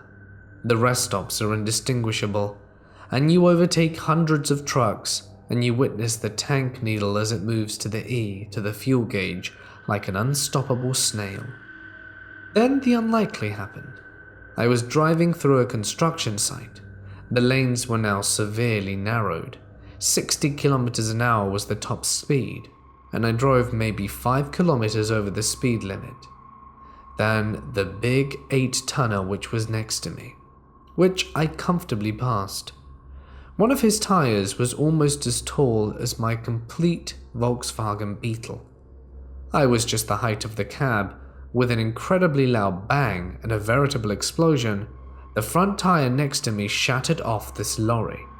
Rubber parts flew on my front and side windows, and a kind of foggy smoke enveloped my car as almost 100 psi made their way out of their prison.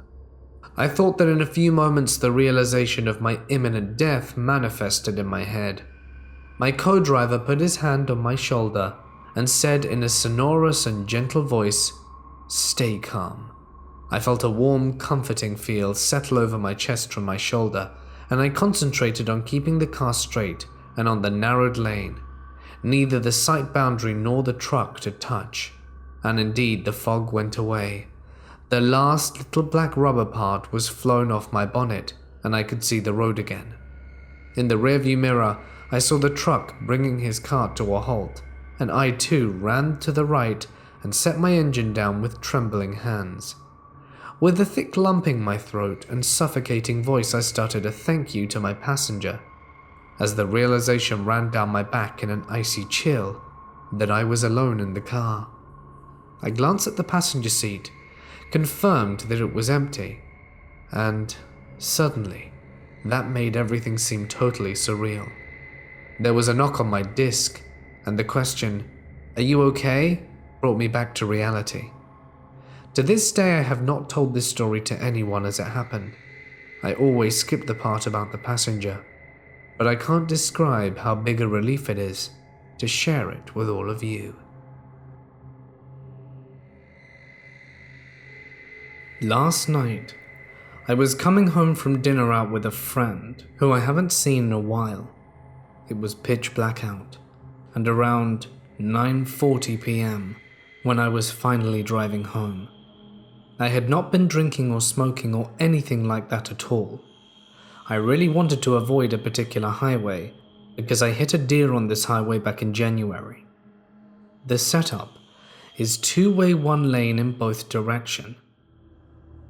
Well, as I'm getting pretty close to home, maybe about 3 miles out from my house, I have to make a left turn, and at this point, there's 2 left turn lanes that merge into one lane again shortly after you turn.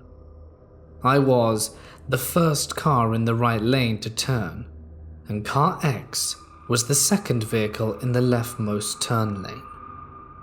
As we finally get into the green light, I'm going kind of slow, as I'd been up since 2 a.m. And I, as the first car of the leftmost lane, gets in front during the merge. As I begin to merge over, I see the very front of car X, a giant white Bronco-type vehicle, attempting to overtake me. The problem with this is the front end of their vehicle is only by the gas cap on the end of mine, so they can't overtake me without hitting me. So I speed up a little to successfully make my merge, and they do a big swerve to the left, then another full swerve to the right. I slowed down to see if they're okay, or if we made contact, but I didn't feel any contact, and when I looked at my car later, I had no damage. They immediately start speeding up, and turn their brights on and start tailgating me. So I'm trying to play it cool and disengage from road rage, and continue driving normally until we reach the next light where it splits into 2 lanes again. I go into the right lane and they stay in the left lane, and I ended up going around another vehicle and getting in front of them so that there's a buffer between us now. The lanes merge again immediately after this light, and then I make a right turn off the street. Now I'm in the main road in traffic in downtown, and going kind of slow again. I've calmed down thinking I've gotten away from whoever Angry Car X was, so I turn back onto the 1-lane road to continue going home, then see that Car X parked in the closed gas station. I actually didn't notice the car at all. I totally forgot about it and was just ready to go to bed. Then, as I get to my neighborhood, this car pulls up behind me, tailgating me again, but with their brights on. I wasn't sure what to do as I'd never been in this situation before, so I kept making turns on random streets in my neighborhood, and I never went into the real part of the neighborhood I live in. After 2 turns, I have confirmed that they are in fact following me, so I pull over and roll my window down. If they have something to say, or want to file a report or get the police involved or whatever, let's just do this, because I want to go home and sleep. I think they'll pull up and curse me out or say whatever. But no, they sped past me and pull into a driveway as if they live there. Weird. So I sit there for 30 seconds because I'm not sure how to handle this. Is it all in my head? Were they just going home and are annoyed at me? Should I call the cops? What would I even be reporting? That nothing happened but I'm scared? So I drive off, and in my rearview mirror see them turn their lights back on and make a U-turn. Now I know full well they were following me. I actually made a U-turn because I wanted to get their plates. I couldn't know if they were behind me because they had their brights on. They ended up parking at a separate house on the other side of the street and opened the garage. I know they actually lived there. At this point, I'm pretty pissed off at the lengths this person went to just potentially follow me home. And for what? For me merging into a lane? How petty. I actually kept driving in the neighborhood. My gut told me not to go home, and I hate going home angry. My family can always sense it. As I'm driving, I opted to go to a 7-Eleven on the corner. I parked there and started doing breathing exercises. It was now 10:15 p.m. I noticed a silver car that was previously parked on the street where Car X is garaged and had 2 skinny-looking teenagers who appeared to be looking for coins. One of them eventually goes to the 7-Eleven to buy something, so I think I'm just being paranoid and ignore the vehicle. However, on the corner I see another white vehicle. This one is a Jeep Compass, and they're sitting there stopped in the middle of the road, and there's no traffic in town. At this point, it's just a car sitting on the road, and it's really creepy. I've never been one to shy, so I turn my car back on and get on the road. I'm heading to Planet Fitness since they're 24 hours and there should be a lot of people there. And the white and silver cars start following me. Whenever I would pull into a parking lot, they would just circle but never come in. I don't know why I wasn't smart enough to call the cops, but I wasn't. Hindsight is 2020. Then after sitting there for 5 to 10 minutes, and I didn't see either car, I take off again, now heading to a different highway. And I realized after driving that I'm trapped between the white car in front of me and the silver car is 3 car lengths behind me. The white car pulls off into an apartment complex and just sits. So I pulled into the next one, roll my window down and ask, "Why are you following me?" I took pictures of her face, license plate and vehicle, and have some video of her following me around. She never makes eye contact with me or rolls her window down. She backs out and peels down the road, and then I see the silver car take off. At this point I follow because I want photos of the silver car too, in case I do end up going to the police. They both separate and try to lose me, but I know where they live because I know where this other car is garaged. So I head back to the area and see them both parked there, so I start taking pictures of the silver car and the young couple. I ask the teenage kids, "Why are you following me around?" "We aren't following you, you're following us. Why you take our pictures, mate?" To that I respond, "My husband is a state sheriff, and I'm gonna let him know you people are harassing me." This is a lie. I'm not married, but I panicked and didn't know what else to say. "We're not harassing you. We're at home. You should go home too." And then they went inside. This address was clearly having a party. Lots of cars in their driveway and on the street. I'm too wound up to drive home again, so I decide to do 2 more laps around the neighborhood to calm down. It's 10:45 now. I finally calm down and drive around town to the end of the neighborhood I live in. That's when I notice a burgundy crossover that could possibly be following me. At this point, I think there's no way they got a third person to do this, So I'm just driving normal but watch them from behind. Everywhere I go, they go. So I pull into the driveway of a house for sale and sit and turn my lights off and put my car in echo mode so you can't hear it running. They're just sitting down the street watching me. Then they take off. And where do they end up parking? Where the original car is garaged. So I get more pictures of this house and all of the cars and license plates. I do 3 or 4 more laps around the town, and not just my neighborhood. At this point it's 11. I'm not calm, I'm paranoid, and I don't see any of the vehicles following anymore, but I can't be sure. So I do one last drive to see if all the cars are still at the original house. And they all are, to which point I finally go home. No cars passed my house last night, and I stayed up till 3 a.m. just watching and waiting. Am I crazy? Paranoid? I'm just trying to make sense of all this shady stuff.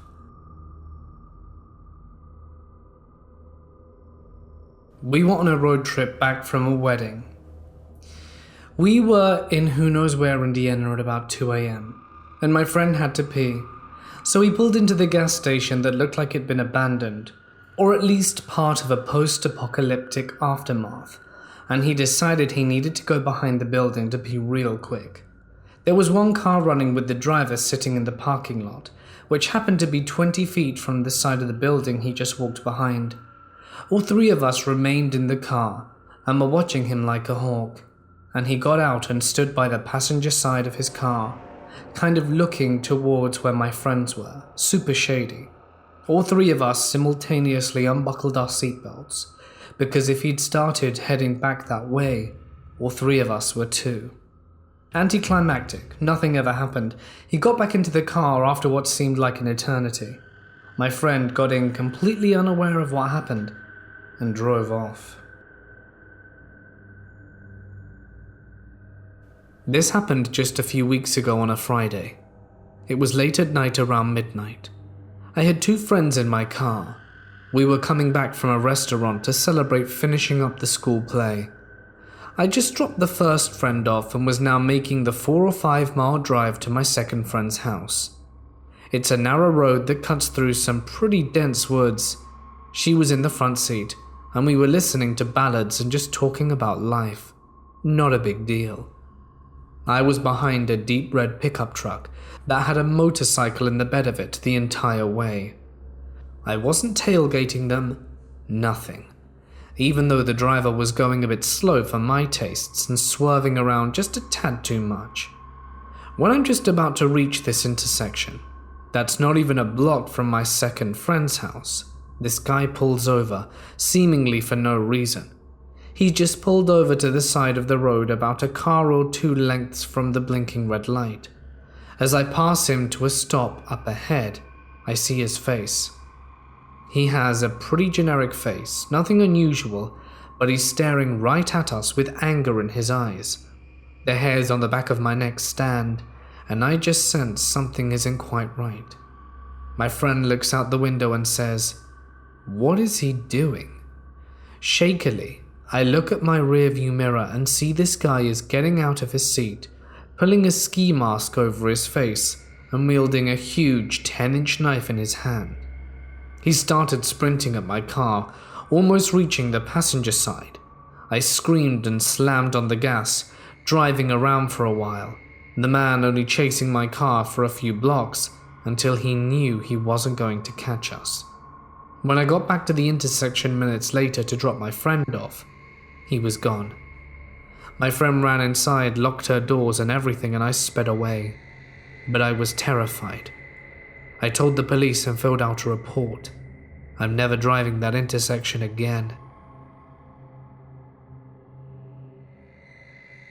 This story I've never had an explanation for, but here goes. A number of years ago, I was doing a big solo drive. I don't want to say from where or to where, but it was at least a 10-hour drive which I was splitting up over 2 days. It was about 2 a.m. and I knew I needed to sleep. In the distance, after about a mile, I see a rest stop and pull up, opting to take a nap for a few hours so that I can reach my destination in the morning. That's when I turn my car engine off, turn off the little lights, and recline my seat, lock the vehicle, and try to get comfortable for what I'm hoping is no more than a few hours worth of sleep. I'm about 10 minutes into tossing and turning, unable to find a comfortable position in my car, but my exhaustion is almost getting the better of me. That's when I hear something. My ears perk up, and I slowly bring my head to look out the window. It's quite dark, and I see figures coming from the tall grass. They're moving out of the darkness, holding up old-looking torches. I see them move past the rest stop and cross the road. There must have been about 100 of these hooded figures, all wearing black with their old-timey lanterns. I couldn't stop staring at them. Were they ghosts? What the hell was going on here? I just about soiled myself in fear when one of the hooded figures with a lantern looks over in my direction. I stare back at him, speechless, clueless as to about what's happening next. He just gives me a little nod, a nod that says, "You didn't see anything." And with a little tinge of malice in his eye, I nod back, and he looks away and walks on. They make it to the other end and go who knows where. Safe to say, I pushed my seat back up, turned the car back on, double-checked the locks, and kept on driving. I made it there in record time, and no longer stop at rest stops for naps anymore. I work 12-hour shifts at work, and often get a little impatient on my drives home, which, having a 35 to 45-minute commute, I'm rushing to get back to my dog and still have enough time to sleep before my next shift. This evening I was pulling into my neighborhood behind another car and noticed they were going 5 under the speed limit. I decided to go ahead and pass them since my house was just right up the road and we have a lot of street parking, so I figured they might be going slow to stop and park. I speed up to maybe slightly above the speed limit to get around the car, and immediately it starts trying to play chicken with me and cut me off, which to my knowledge is illegal. I eventually just do a little maneuver and get around and slow back down closer to the limit. From this point, the car starts tailing mine, but I figured he was probably just annoyed and would get over it and move on, after I turn onto my street or he turns onto his. Little did I know that he had other plans. I get this horrible sinking feeling in my stomach and notice that he's decided to turn onto my street with me. I know all the rules of driving. If you're followed, call the cops, but I was hoping maybe he just lived on my street, and there was really nowhere to go from where I was without the potential for him blocking me in somewhere, and my gut feeling was to get somewhere safe ASAP. So I just pull into the driveway. He immediately pulls in behind me and gets out to walk towards me. I'm a single girl living with other girls and 2 small dogs, so I know I'm basically a walking target in terms of safety concerns, and I always keep a 3-inch knife in my car. Nothing too protective, but it makes me feel safe enough. I go ahead and grab it, and get out and decide to try and defuse the situation by asking him to leave. Instead, he crosses his arms and asks me, "Why am I in such a hurry?" I'm not super familiar with self-defense laws, but I didn't want to actually open the knife and risk getting in trouble for threatening someone, and decided to inform him he needs to leave immediately and that I have a knife, in case he wanted to try something. I wanted to be clear he was trespassing and that I was armed. We have a few minutes of back and forth, where he is yelling and getting close and threatening, and I'm trying to keep my act together and stay calm, while telling him to get away from me and my home, and backing slowly towards the house, where I noticed my roommate is home. I pulled the knife out into view, and he backed away a bit, deciding to get into his car at that point. He starts yelling out his street numbers as he takes off and tells me to come to his street. Needless to say, I was extremely shaken up and did end up having the police and neighborhood security take out a report and have our neighborhood mention it for the evening. Now all that's left to do is have a beer and sleep with one eye open. This happened about 2 years ago. I had just started my first year at a junior college. My friend and I shared a night class, and I frequently gave her a ride as she didn't live too far from me. We approached an intersection close to my college's parking lot, and I stopped at the stop sign, looking both ways. I saw a maroon truck in the far distance, like very far away. It is important that I emphasize I had plenty of time to make my turn without putting us in any danger. After making my turn, I checked my rear view mirror. I heard a noise, as if someone had literally floored their gas pedal, and the truck was closing its distance behind me quickly. My friend and I were a little peeved, but the entrance of the parking lot was close, and we figured we'd lose him when we turned into the park. Nope. He followed us into the lot, even followed me as I circled around. I parked my car, and so did he, and he got out of his truck. He was pretty old, probably in his late 60s or early 70s. He yelled at me to get out of my car, and I stayed put, telling my friend not to leave either.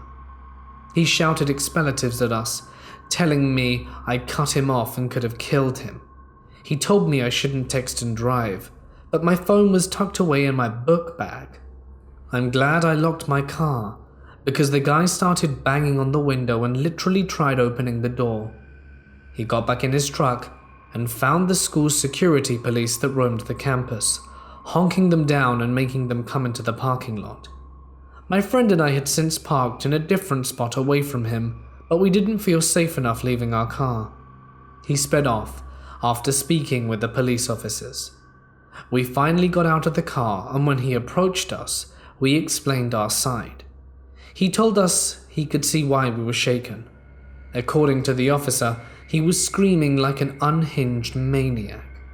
He told us to just be careful when driving and let us go on our way. I stand by the fact my turn was safe, but even if I hadn't been, displaying that amount of road rage was completely unnecessary and terrifying. This event happened a long time ago, when a pack of smokes and a gallon of gas were both less than $1, and it only cost a dime to use a payphone. It was a time when hitchhiking across town was okay, with the occasional warnings from the older folk that Ted Bundy may be our next ride. I was 17 at the time. I worked at a fast food joint in the valley along with two of my friends, Dottie and Jolene.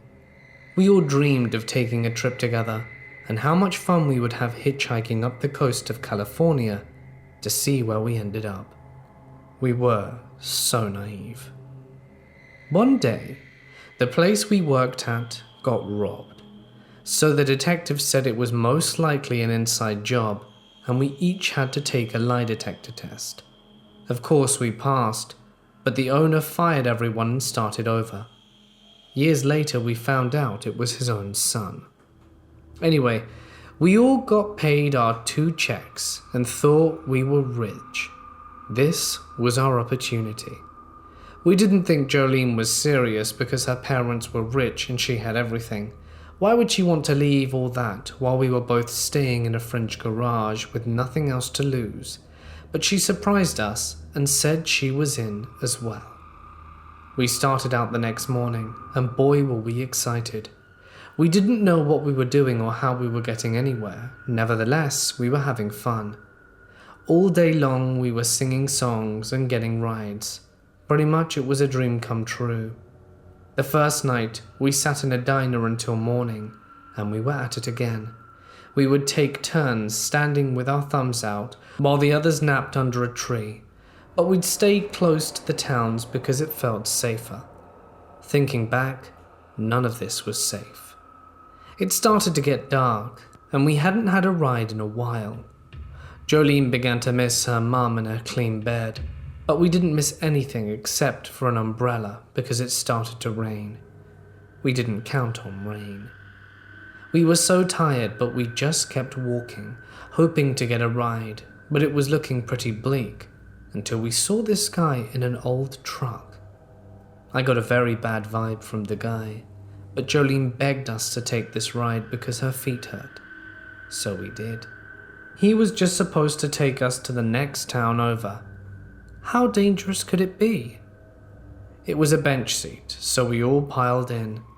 Jolene jumped in first, then Dottie, and finally me by the door.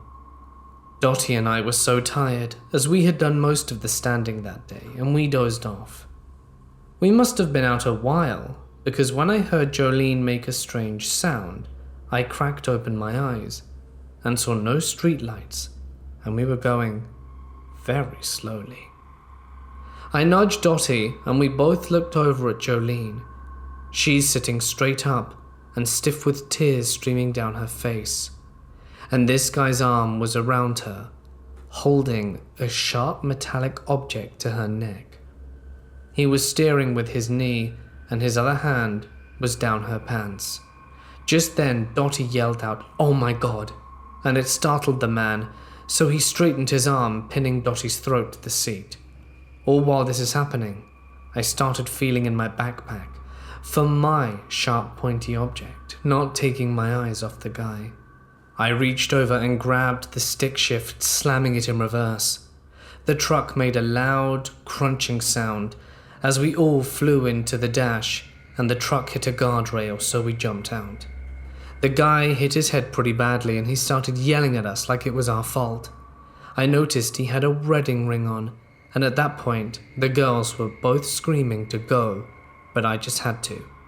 I jumped into the back of his truck, took his little weapon, which I found laying on the seat, and embedded it right in the junk.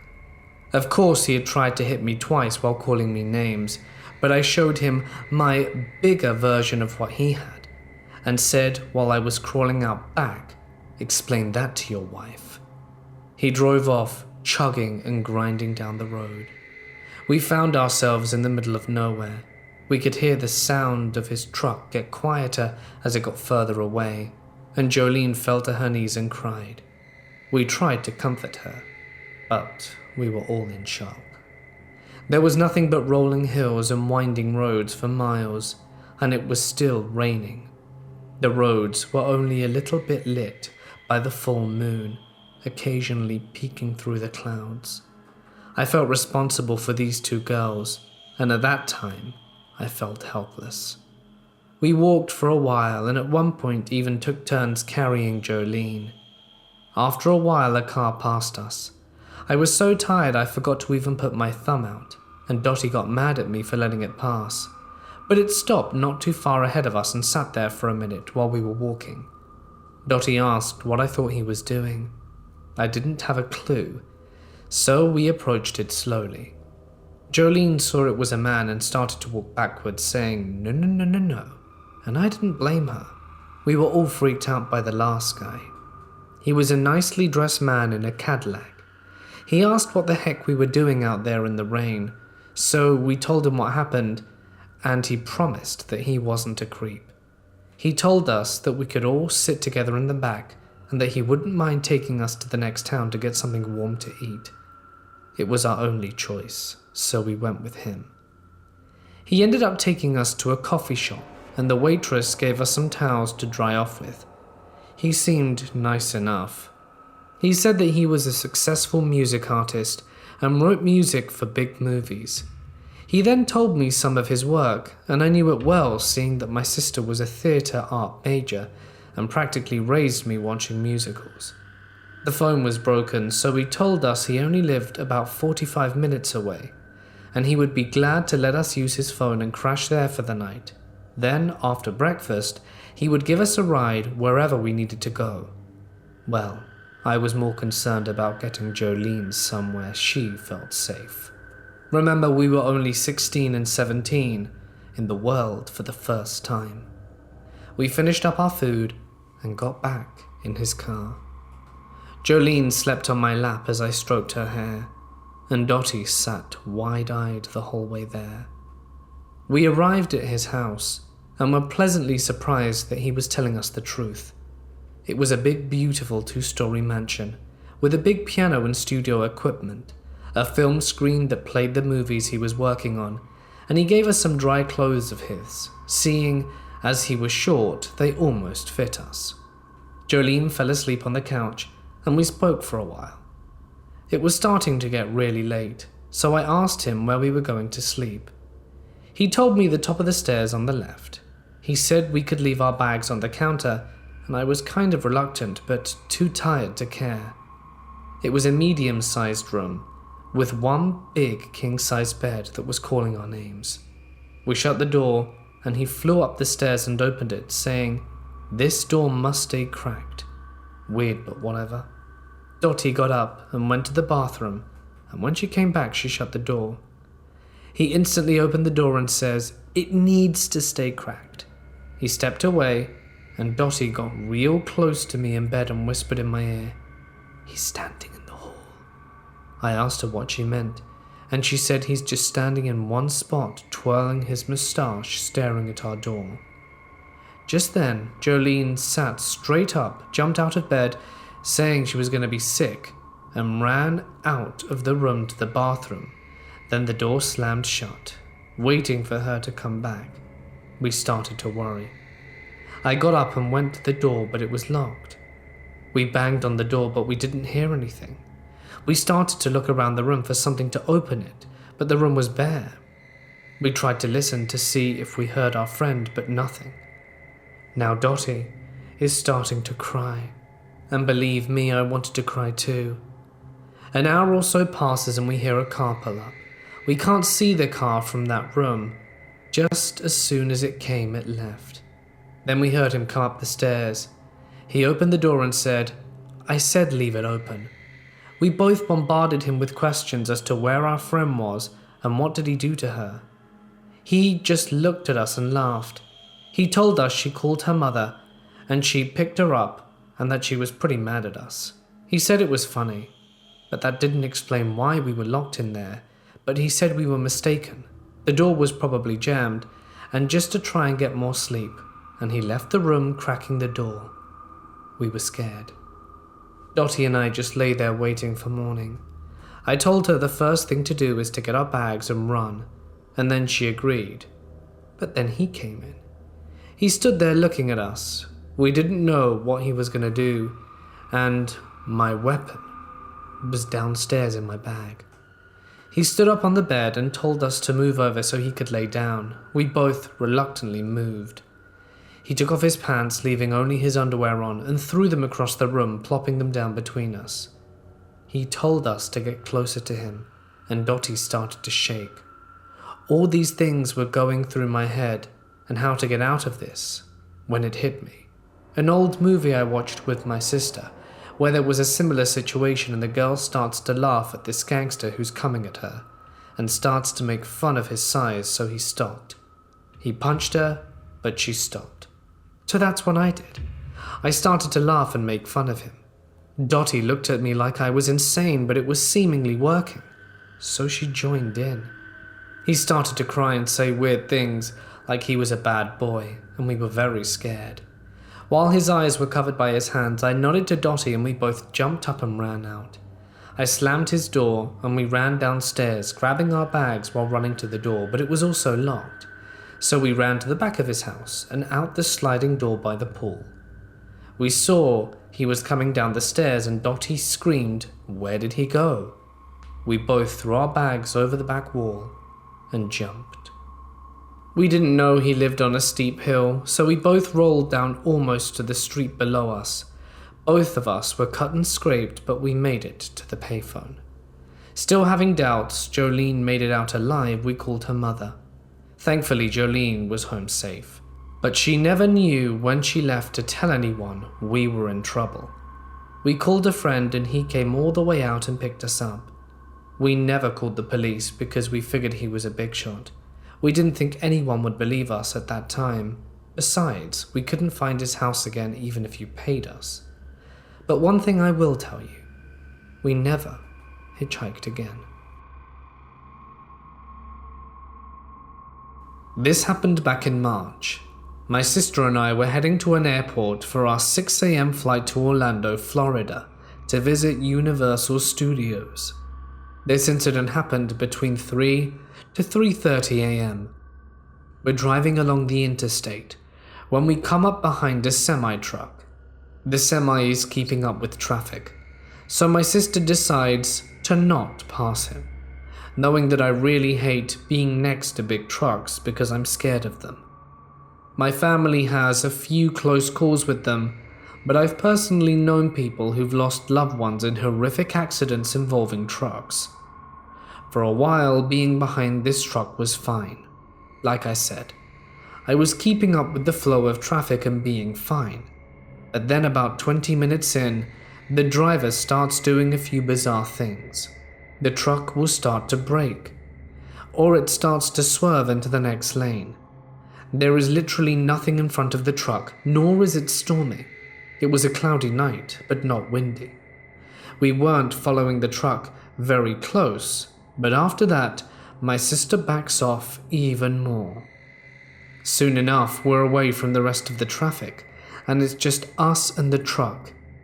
It's still randomly hitting the brakes when it suddenly swerves off the lane and hits the rumble stripes. And I'm finally like, will you just pass the truck? He's being really weird. My sister agrees with me and starts gaining speed to get around this truck promptly. As she signals and switches lanes, the truck speeds up a little. My sister doesn't let that deter her and hits the gas. When we get up next to the cab, the driver lays on his horn, starts flashing his high beams and speeds up even more, and starts to swerve over into our lane. My sister floors it and manages to pull her car in front, though we were forced onto the rumble stripes to avoid being sideswiped by the truck. She keeps going fast, and when we get a good distance in front of it, she speeds back over and starts to slow down a bit. But then she's just like, seriously, what is his problem?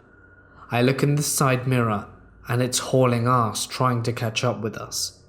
My sister speeds up again and is pushing past 85 miles an hour when we're able to start pulling away from the truck.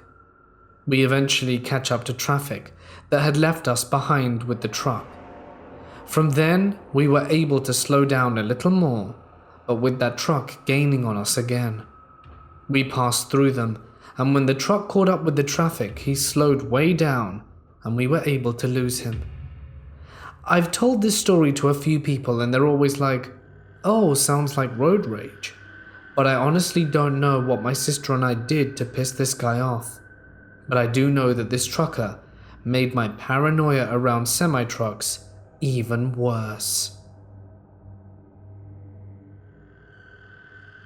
We stopped at a rest stop in Florida. I've been to this particular stop several times, and I must note that I've always picked up creepy vibes from it. But it's a rest stop, so what do you expect? I got out the car and walked to the ladies' room. When you walk in, there were sinks on the left and stools on the right, and straight ahead at the end of the room was a door labeled staff only.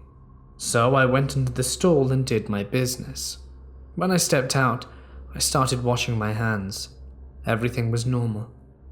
Suddenly I heard a door open, so I glanced to my right, fully expecting to see someone walk out the stall.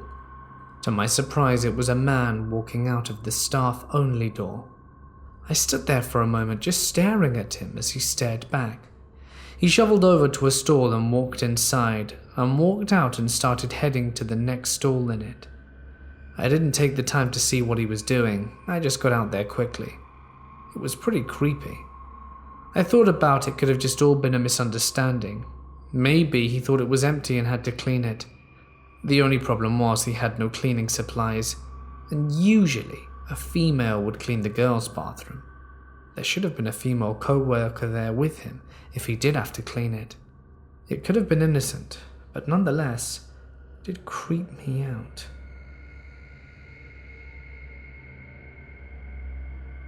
I've had my license for about a week, and I took full advantage of it.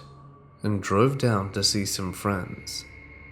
My friends and I drove to my girlfriend's house, and he had a curfew, so we left her house and got up by where we were supposed to turn to get there. I was in the wrong lane and trying to get over, and then there were two trucks that wouldn't let me pass, so we sped past them. No problem, right? Well, my dumbass got in front of this guy and he slowed down. Huge mistake. This freak, who was pulling a trailer and hauling a car, sped up and passed me and almost ran us off the road. I look over, and I'm not even exaggerating. He was hanging halfway out of his window, flipping me off and screaming at us.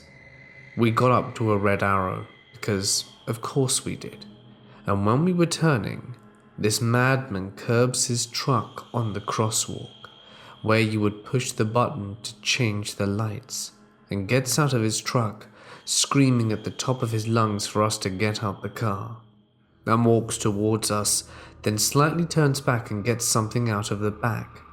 Was it a gun? Was it a weapon? I don't know, and we sure as hell didn't stick around to find out. We were both so terrified that we didn't call the cops. But if you're hearing this somehow, and you saw that we were kids and didn't stop, you would have stomped the crap out of two kids. I'm still kind of anxious to drive in that part of town.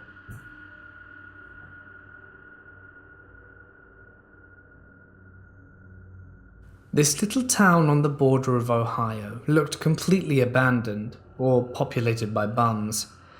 My fiancé and I found it on our way back from Myrtle Beach because I really had to go.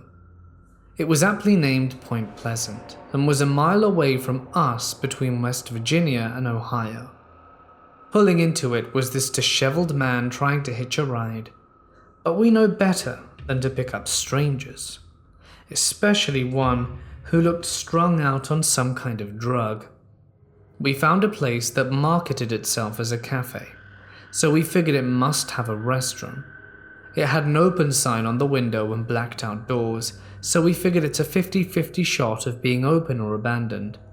We pulled on the door and it doesn't budge, and as I'm walking to the car, this woman comes out the door and talks to my fiancé and agrees to let me use the bathroom. We get inside, and it looks like some miniature bar/casino. It had floor slot machines against the wall and some other machines, but I didn't pay attention to them because I rushed into the bathroom. On my way out, I didn't see my fiancé anywhere, so I figure he's in the car. The woman who let me in kept asking where I was heading, which might have been her attempt at polite small talk, but I was quite eager to leave. On my way to the car, Hobo Joe, who was hitchhiking earlier, spotted me walking there. I go and peer inside. My future husband was nowhere to be found, so I started checking all the doors, which proved to be no good. Hobo Joe was starting to get close when my fiancé comes out of the creepy casino after using the bathroom himself. He sees what's going on and speed walks over to me. Hobo Joe is walking towards me in a threatening stance and asking me something. At this point I'm wigged out of my guard and do not register what his words were, or maybe he was just making guttural noises since my fiancé was quite adamant that he also had no clue what was said either. We both managed to safely haul our asses into the car and lock the doors. We go around the building and Hobo Joe isn't following. As we headed over the bridge, we see Mr. Joe at a stoplight trying to hitchhike. The light was turning red and he positioned himself to start running in front of the car to make us stop. We gunned it and managed to get out of Point Pleasant intact, and got home sooner or later. About 19 years ago, I had a frightening incident while driving home from work in the evening. I was driving down a narrow one-way street with tall, sharp speed bumps when I see in my rearview mirror a rumpled and unshaven-looking driver who looked to be in his late 40s in a gold minivan coming up quick to my rear bumper. He stays barely a foot behind my car, squealing his brakes and nearly rear-ending me several times. He starts to honk his horn in long, angry blasts and yells at me out of his window. I sped up a bit and didn't want to break an axle or suspension on my old compact Toyota, trying to please this aggressive dude. At the end of the street, I turned onto this larger boulevard, thinking that there would be at the end of it. He follows me. My heart starts to pound. After about half a mile and a few left, and right turns, he's still behind me. I pull over into a space on a side street, and he follows and pulls up and parks right behind me, confirming he is definitely tailing me. He opens his door and steps out to approach my car, his face in a snarl of anger. I quickly pulled out of the parking space. He shouts an obscenity, jumps back into his van and starts tailing me again. This guy clearly has bad intentions. He continues to trail me for another half a mile on several streets, when I realize I'm getting close to my home street. I eventually turn into the alley that adjoins my gated parking lot, the kind where you have to use a remote control to open the gate. The gate opens. I pull into my lot, and he starts to follow me into the alley. Is he actually going to follow me in? Does he realize he won't be able to get out without a remote to open the gate? He's not quite quick enough. The gate starts to slide shut behind me before he can squeeze in. I can see his livid face in my rearview mirror, screaming something inside his van. I'm afraid to exit my car, worried that another user might open the gate again, allowing him to drive or walk into the lot.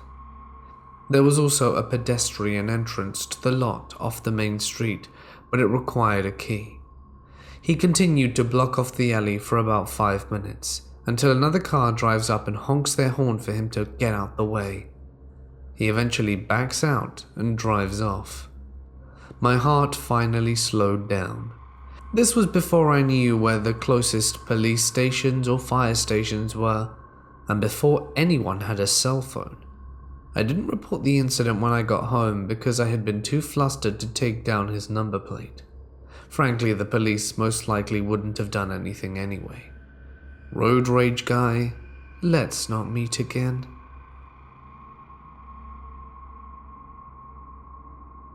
This happened in the late 80s. Hitchhiking was more common back then, but already in decline from when I was a lad. People used to do it all the time. Anyway, I was driving along the road listening to my tunes on the radio, when I see someone in the distance. It's a girl, no older than about 15, wearing what appears to be rags. Her clothes look so tattered, she surely looks homeless. I slow down my vehicle and unlock the car. I wait to see if she's going to come in, or at least say something, but she doesn't. So I lean over and roll down my window, tentatively, and look up at her. She's just staring at the ground. "Everything okay, miss? Do you need a ride?" She didn't say anything. So I said again, "It's quite cold out tonight. You know, I can take you to the next village if that's what you need." But again, she stood perfectly still. I was just about to pull off when I heard her move just as I was doing up my window, and she opened up the back seat and hopped in. "Where are we heading?" I asked, but she just stared down at her feet. "I'll drop you off at the next town," I said. She didn't respond. I must admit, a deep and impending sense of dread had overtaken me. There was something strange about this girl. She was just weird. There's no other way to put it. But she let off a seemingly dark aura, and it was frightening me. But as a 22-year-old guy, I was just trying to embrace bravery and be strong and not let it get to me. So I started driving.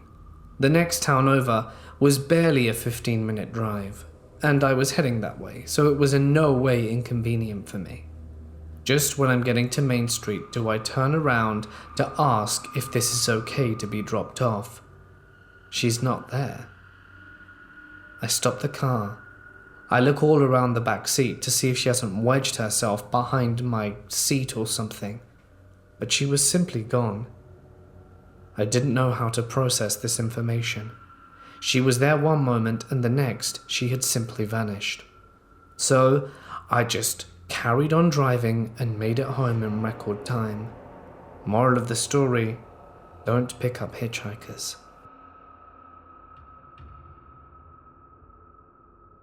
Not long ago, I was on my way to work. I was exiting the freeway and the exit lane merges into the feeder, or whatever. I'm starting to merge and in my rearview mirror, I see a truck coming up fast in the far lane. It was another car in that same lane just ahead of him. This jackass pumps from behind this car and into the lane that I was merging in, and he almost rear ends me while I was merging. He lays on the horn, then rolls beside me at the stoplight a little later and starts cursing at me, calling me all kinds of names. It's about 4 a.m. I'm heading to work and thinking it's early for this and just look forward to not paying him any mind. I see his door open and this little 5'0" chubby male guy jumps out. I'm 6 foot, 215 pounds and in my late 20s. I lift weights at least 3 times a week. And he comes up to my passenger window talking about how he wants to fight and to get out, spitting at my truck. I'm guessing he thought I was scared of him because I wouldn't look his way. I'm very nice and calm, and it takes a lot to get me out to that point of crazy. I'm thinking this guy has serious road rage. Plus, it's Houston, Texas, where guns are an everyday thing down here. So by this time I started yelling and cursing back at him. I have a very deep voice, and I see it kind of spooked him once I started talking, and then I had to get out my truck. By the time the lights turn green, I'm stepping out, and he gets back in his truck and drives off, yelling something. I think he called me the M-word. Idiot.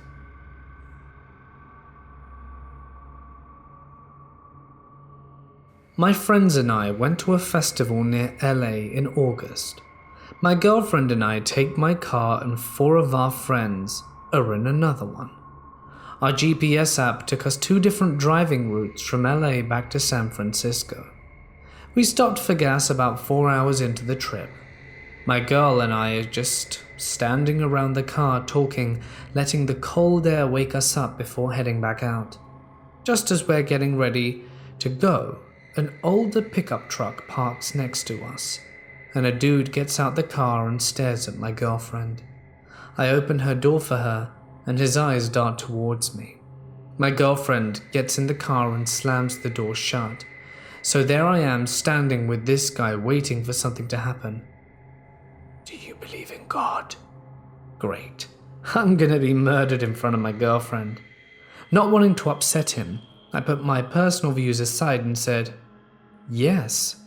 What came out of his mouth for the next half hour were the most vile and twisted interpretations of the Bible I had ever heard. Things like, God only made gays sick as a test for those faithful to him. Sex workers with tattoos will be playthings for those of us that reach heaven. The darker you are, the more sin you have to atone for in hell. I was very uncomfortable. My girlfriend had a full sleeve tattoo on both arms, and we were both non-white. I'm starting to get upset, but not wanting to get into an altercation with him. I give a lot of, sure. I get a phone call and go check it. My girlfriend's calling me from inside the car. I look back at him and say, I should probably take this, wish him a good night, and walk back to the driver door. As I turn, he grabs my shoulder, and I can feel every muscle on my body tense up. I turn to him again, and he hugs me, whispering some prayer or another thing into my ear. The last thing he said to me before I got in the car was, "Be safe, brother. Don't fall for God's traps." I drive off, and was a little too shaken to talk about anything. Eventually we started joking about it, but I still am very apprehensive every time I take a trip down to LA.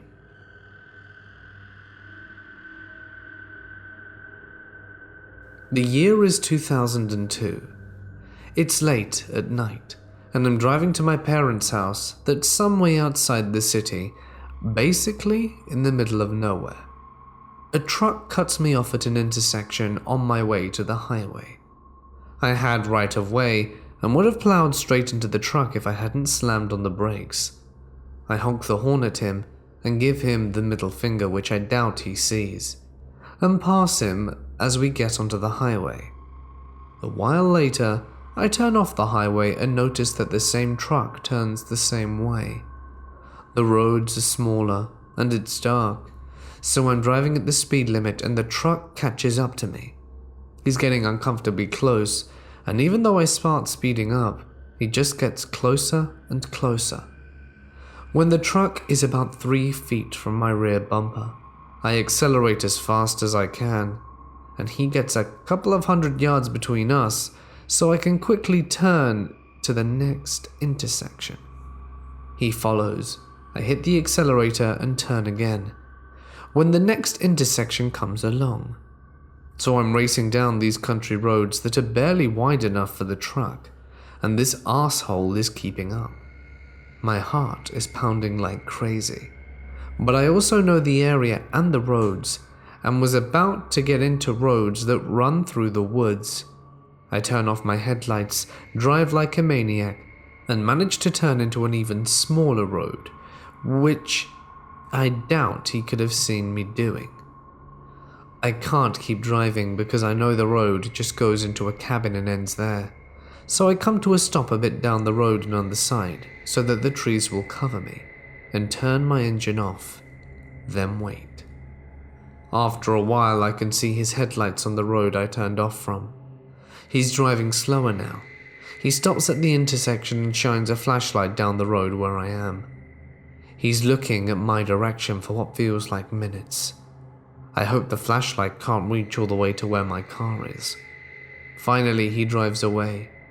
I waited for 5 more minutes and then head back to the main road and continue to my parents' house.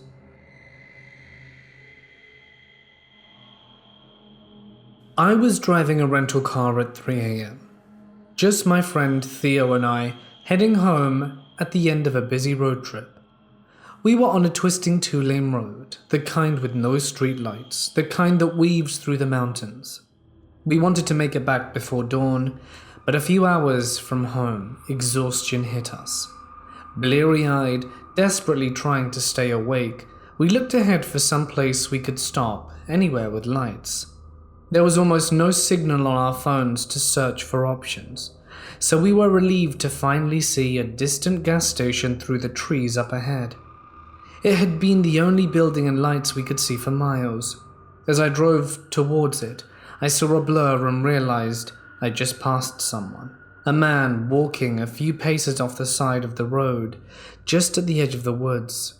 My brief glimpse had shown him in dark clothes, something long resting on his shoulders.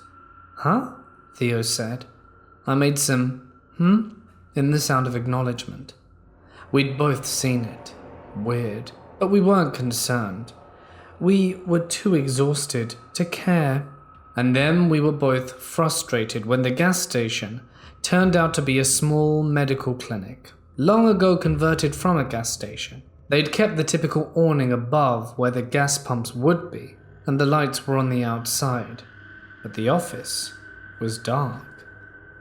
We eased down the narrow gravel drive and paused in front of the buildings anyway, trying to get enough signal on our phones to look for a hotel, or somewhere safe to nap. Signal was still spotty, so we were resorting to paper maps. Neither of us felt great about this spot, even if it was a little island of light in the dark area. This was when the man showed up in my rearview mirror, continuing to walk along, keeping at the edge of the pool of light. I had an immediate bad feeling and started the engine. No lights, just engine. I didn't want to blind some poor guy trying to get somewhere, if that's all he was. He passed us by. I saw his back and realized he was carrying a flag on his shoulder wrapped with a cord. I couldn't quite make out the type of flag.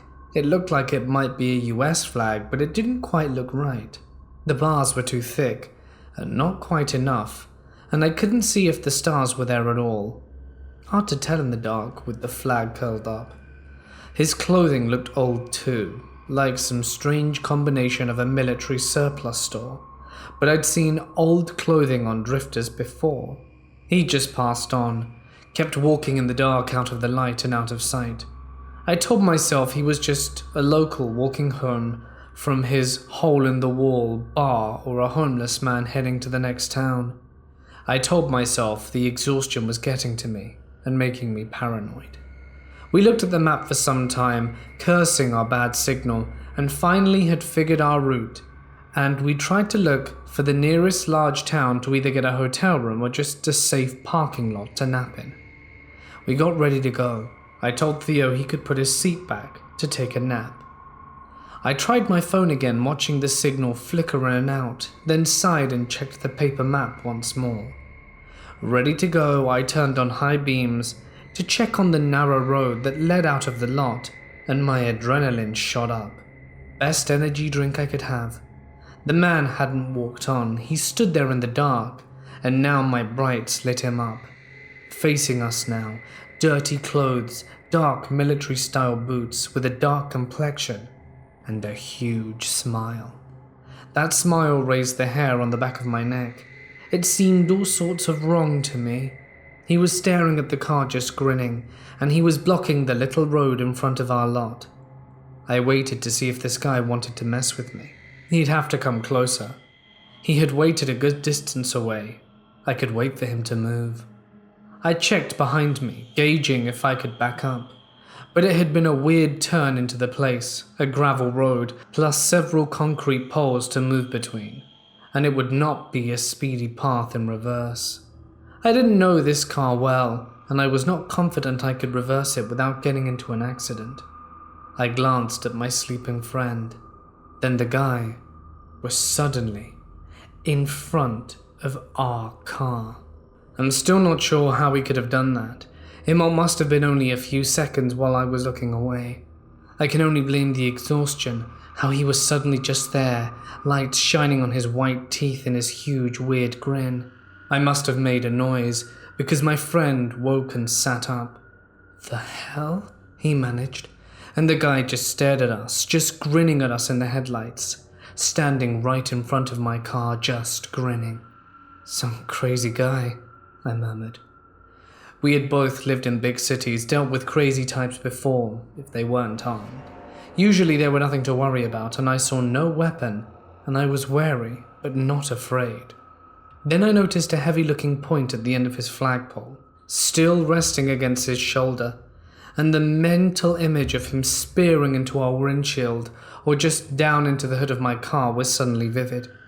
I had no idea what was going on, but I did not want to give this middle-of-the-night crazy guy a reason to attack the car, and I knew I couldn't reverse quickly to get out of there.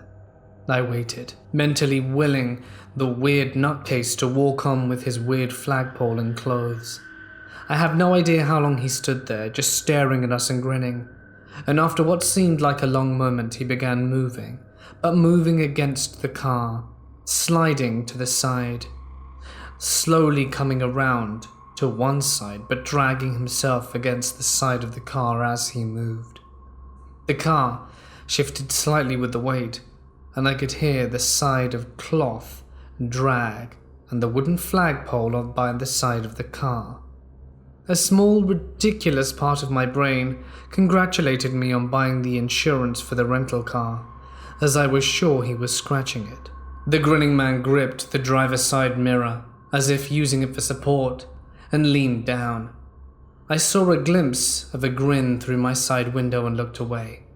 I suddenly did not want to look at that freakish smile when it was only inches away from my face, just a little glass between us. Theo leaned over slightly, looking through the window, and I saw my friend shake his head. No. I saw the grinning man make a hand gesture, and Theo said louder and more forcefully, "No." The man straightened, no longer leaning on the car. I saw his fist grip on the pole, and I gunned it out of there. And he just stood there. The dark figure just stayed in the pool of light as I shot out onto the dark road. No longer sleepy at all, we had no problem staying awake to the next town, where we found a motel. Creepy guy. Let's not meet again.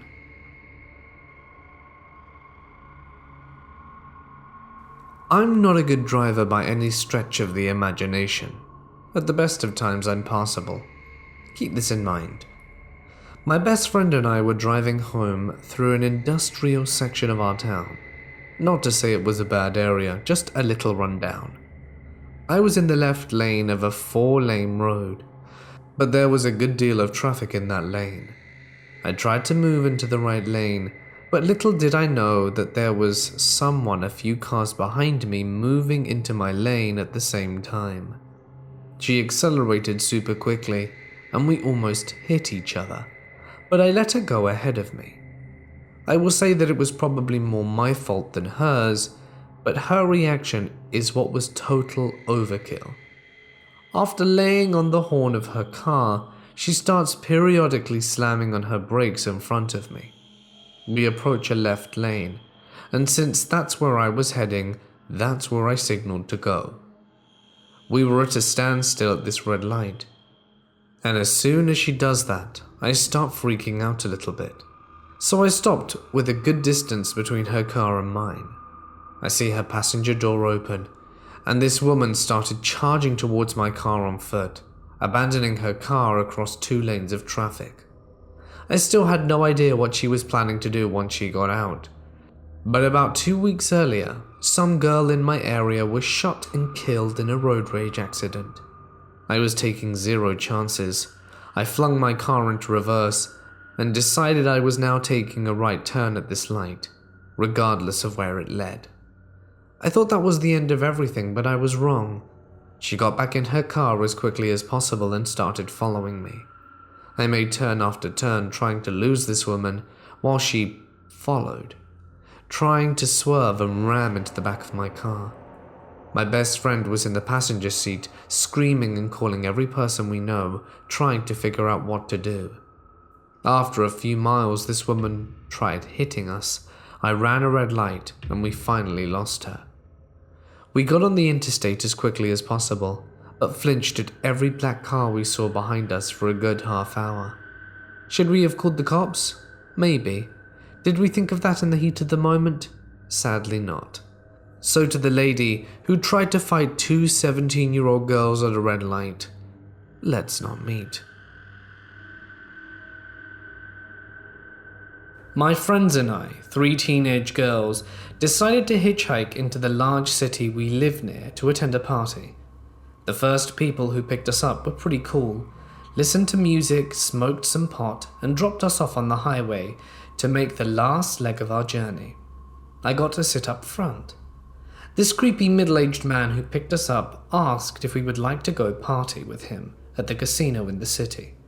He had a room for the night and was willing to pay us $1,000 each. Immediately alarmed, we told him our friends were expecting us and that we were only 16 and not interested. He then suggested one of us could join him for a few hours and he would then drop them off for the rest of the night. No thanks, bud. Not interested. He then decides he's going to drop us off at a local coffee shop, go home, switch vehicles, pick us up, and take us to our destination. We were thinking that sounds lovely. So he did. We waited for him to pull away and caught a bus to the party. So creepy asked John, who knew we were underage, "Please, let's never meet again, and I'm never gonna hitchhike." My mum was dating my dad at the time, and I was about 10. He lived with his parents at the time since his dad was sick, and since it wasn't really that far from our house, we decided to visit him there. We had dinner, stayed for a while, and he gave us gifts. He gave me a cow plushie that I still have to this day. Everything goes well, then it gets late, around 11 p.m., and we know it's time to leave. It's literally pitch black. It's probably mid-December, with no snow falling at the moment, but it's icy, and you couldn't see your hands in front of your face. So like any normal human being would, my mum puts on her high beams. Something I forgot to add is that she would actually shut them off when she got close to another car. It's not like she was blinding them. She only had them on when she was facing behind a car. You'll understand why momentarily. We get behind this black car, in which the driver is acting like a jerk and won't drive like any normal individual. They're speeding up to almost 70 and then slowing down to almost a stop. My mum can't turn because the road is rural and there's nothing but cow fields on either side. There was nowhere to go, and we end up behind him with an extremely aggravated driver behind us. It gets a bit harder to see again, so my mum puts on her high beams, a fair distance away from the black car, because why wouldn't you when you are far away? But of course the driver stopped in front of us, completely. Then this huge, burly, big-built man starts springing over to our car at full speed. I start screaming and crying and see that he's holding a blunt object in his hand. My mum recoils as she fears for the worst as she looks around, trying to figure out how she could escape. There's a car coming from the other way, so she can't turn around. His car is in front of us, so she can't hit the gas. There are only fenced-off fields around us. He pounds on the windows like the FBI and starts screaming and swearing at us. He threatens us, saying that he'd kill my mum if he ever caught her with her high beams on again. Of course, I start to scream and cry, being a small, skinny 10-year-old girl and not knowing if me or my mum are about to be finished. Also knowing full well, if she did, I wouldn't know what to do or how to get home. I didn't have my dad's phone number memorized at the time, and I didn't exactly remember how to work my mum's phone, so I didn't know how to call my dad. The man's body language was just off. I'm not sure if he was drunk or high, but it seemed that way. He looked at me for a second, which scared my mum, and my mum is also a small lady. Our car won't go fast, and she wasn't sure what to do because neither fight nor flight would work. The blunt object in his hand turned out to be a huge flashlight, which he began to hit the window with. He also started flashing the light in my mum's face to blind her. How ironic. My mum yelled at him to get lost and he hit the window harder, about to break it. Thankfully, the car behind us started to lay on the horn, and he got back into his car out of fear and sped off. My mum called my dad, who drove around almost all night to look for the guy, but didn't find anything. I don't remember if we called the police or not. I remember just crying into my pillow. So road rage man, let's never ever meet again.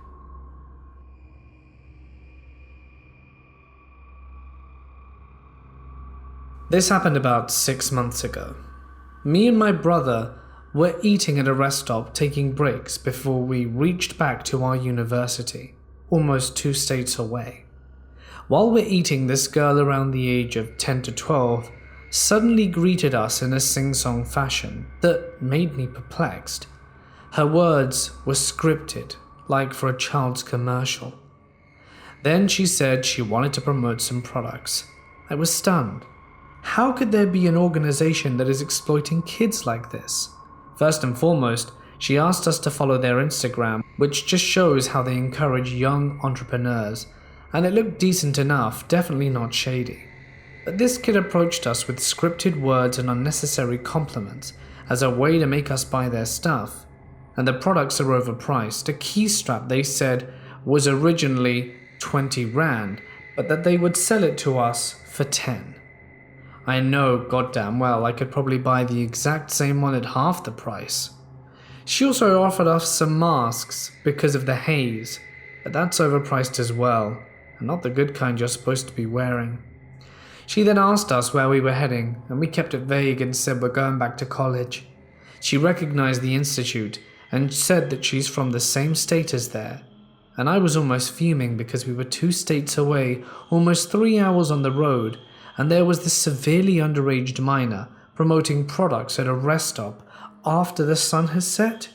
Where the hell are her parents? Eventually my brother caved and brought the strap, because we both couldn't figure out how to refuse politely this kid that would keep pushing us to buy their stuff. She wasn't the only one there, by the way. There were kids wearing the same t-shirts hovering all over the place, pestering people while they're eating. I know this really isn't that horrifying or disturbing, because it's just someone trying to sell you something, but think of the implication here. What kind of person sets their child up in an organization where they just badger people to buy things? I don't think that's right. I think that's definitely a recipe for disaster. This happened a few summers ago, as my boyfriend and I were driving home along a remote forest service road in British Columbia, Canada. Returning from a camping trip, we're pretty familiar with the area we're in, having camped there several times before. Typically the only people we've encountered out there, a good 70 kilometers from paved roads, are fellow campers in off-road vehicles or logging trucks on the job. This particular day was beautiful, sunny and warm. Mid-June. We were bumping down the road at a good clip when we saw a man come out of the bush and begin frantically waving at us. Very odd. We slowed down and came to a stop, with my boyfriend rolling down the window to see what this guy had to say. I was in the passenger seat, and as soon as we slowed down I picked up a weird vibe. He was wearing a blue plaid construction worker's flannel coat, much too heavy for the warm weather, with khaki pants and work boots, was clean-shaven with messy grey-brown hair, pale skin and large glasses. He was maybe 50 years old, but let me stress how unusual it is to run into someone way out here without a vehicle. This guy was fairly soft-spoken and calmly, almost robotically said to us that his car battery is dead and asked us for a jump. Sure, we believe in road karma and always want to help people out that are in trouble when we're out in the bush. But where's the car? He tells us that he's been fishing all day and had been playing his radio and it caused his battery to die. His car is down a very overgrown side road a little further up the main road. He walks ahead while we slowly follow behind him in our truck. Both my boyfriend and I are a bit weirded out, and we joke around to each other as we're following him that we hope he's not luring us into the bush to kill us. Except I legit felt on the edge, and this joke didn't seem that funny.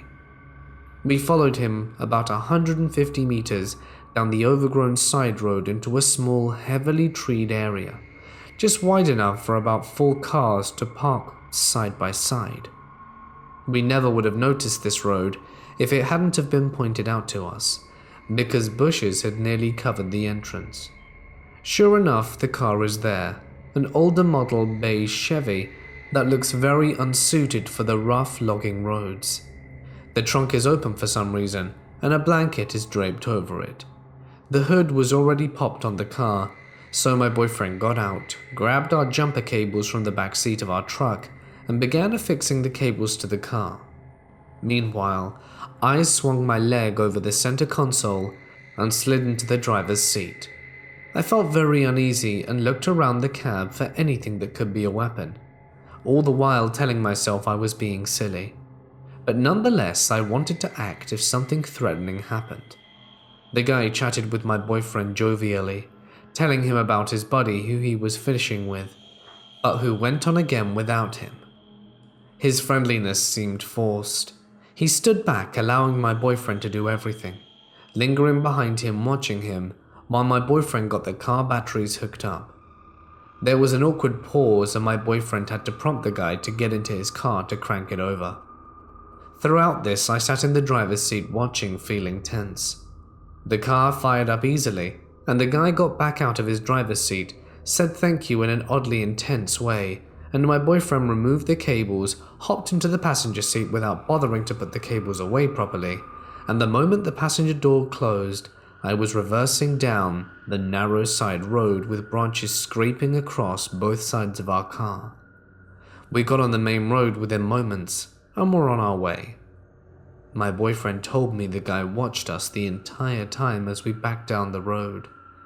He could have just been a really socially awkward guy with a legitimate dead battery, but I couldn't help but feel that his intentions were more sinister, and the fact that I stayed vigilant in the car and that my boyfriend was officially competent with the jumper cables helped us dodge a bullet. Not sure if the battery really was dead, but neither of us remember seeing any fishing gear. I work at San Diego International Airport. I fuel aircrafts and do a lot of doubles and overtimes, so most of the time I'm working. This is why this is relevant. I work night shift and live in El Centro, 120 miles away. So when I'm not working, I'm on the road, and I commute a lot. So by now I'm pretty familiar with my route. There is this particular spot where if I need to take a leak, I can exit the freeway and be out of sight from the rest of traffic. This spot is about a half-hour drive up into the mountains. There's nothing around for miles, but a highway patrol or border patrol stationed somewhere in the mountains, since the border is a few miles south. I exited my vehicle, turned the engine off and killed the lights, went on to do my business.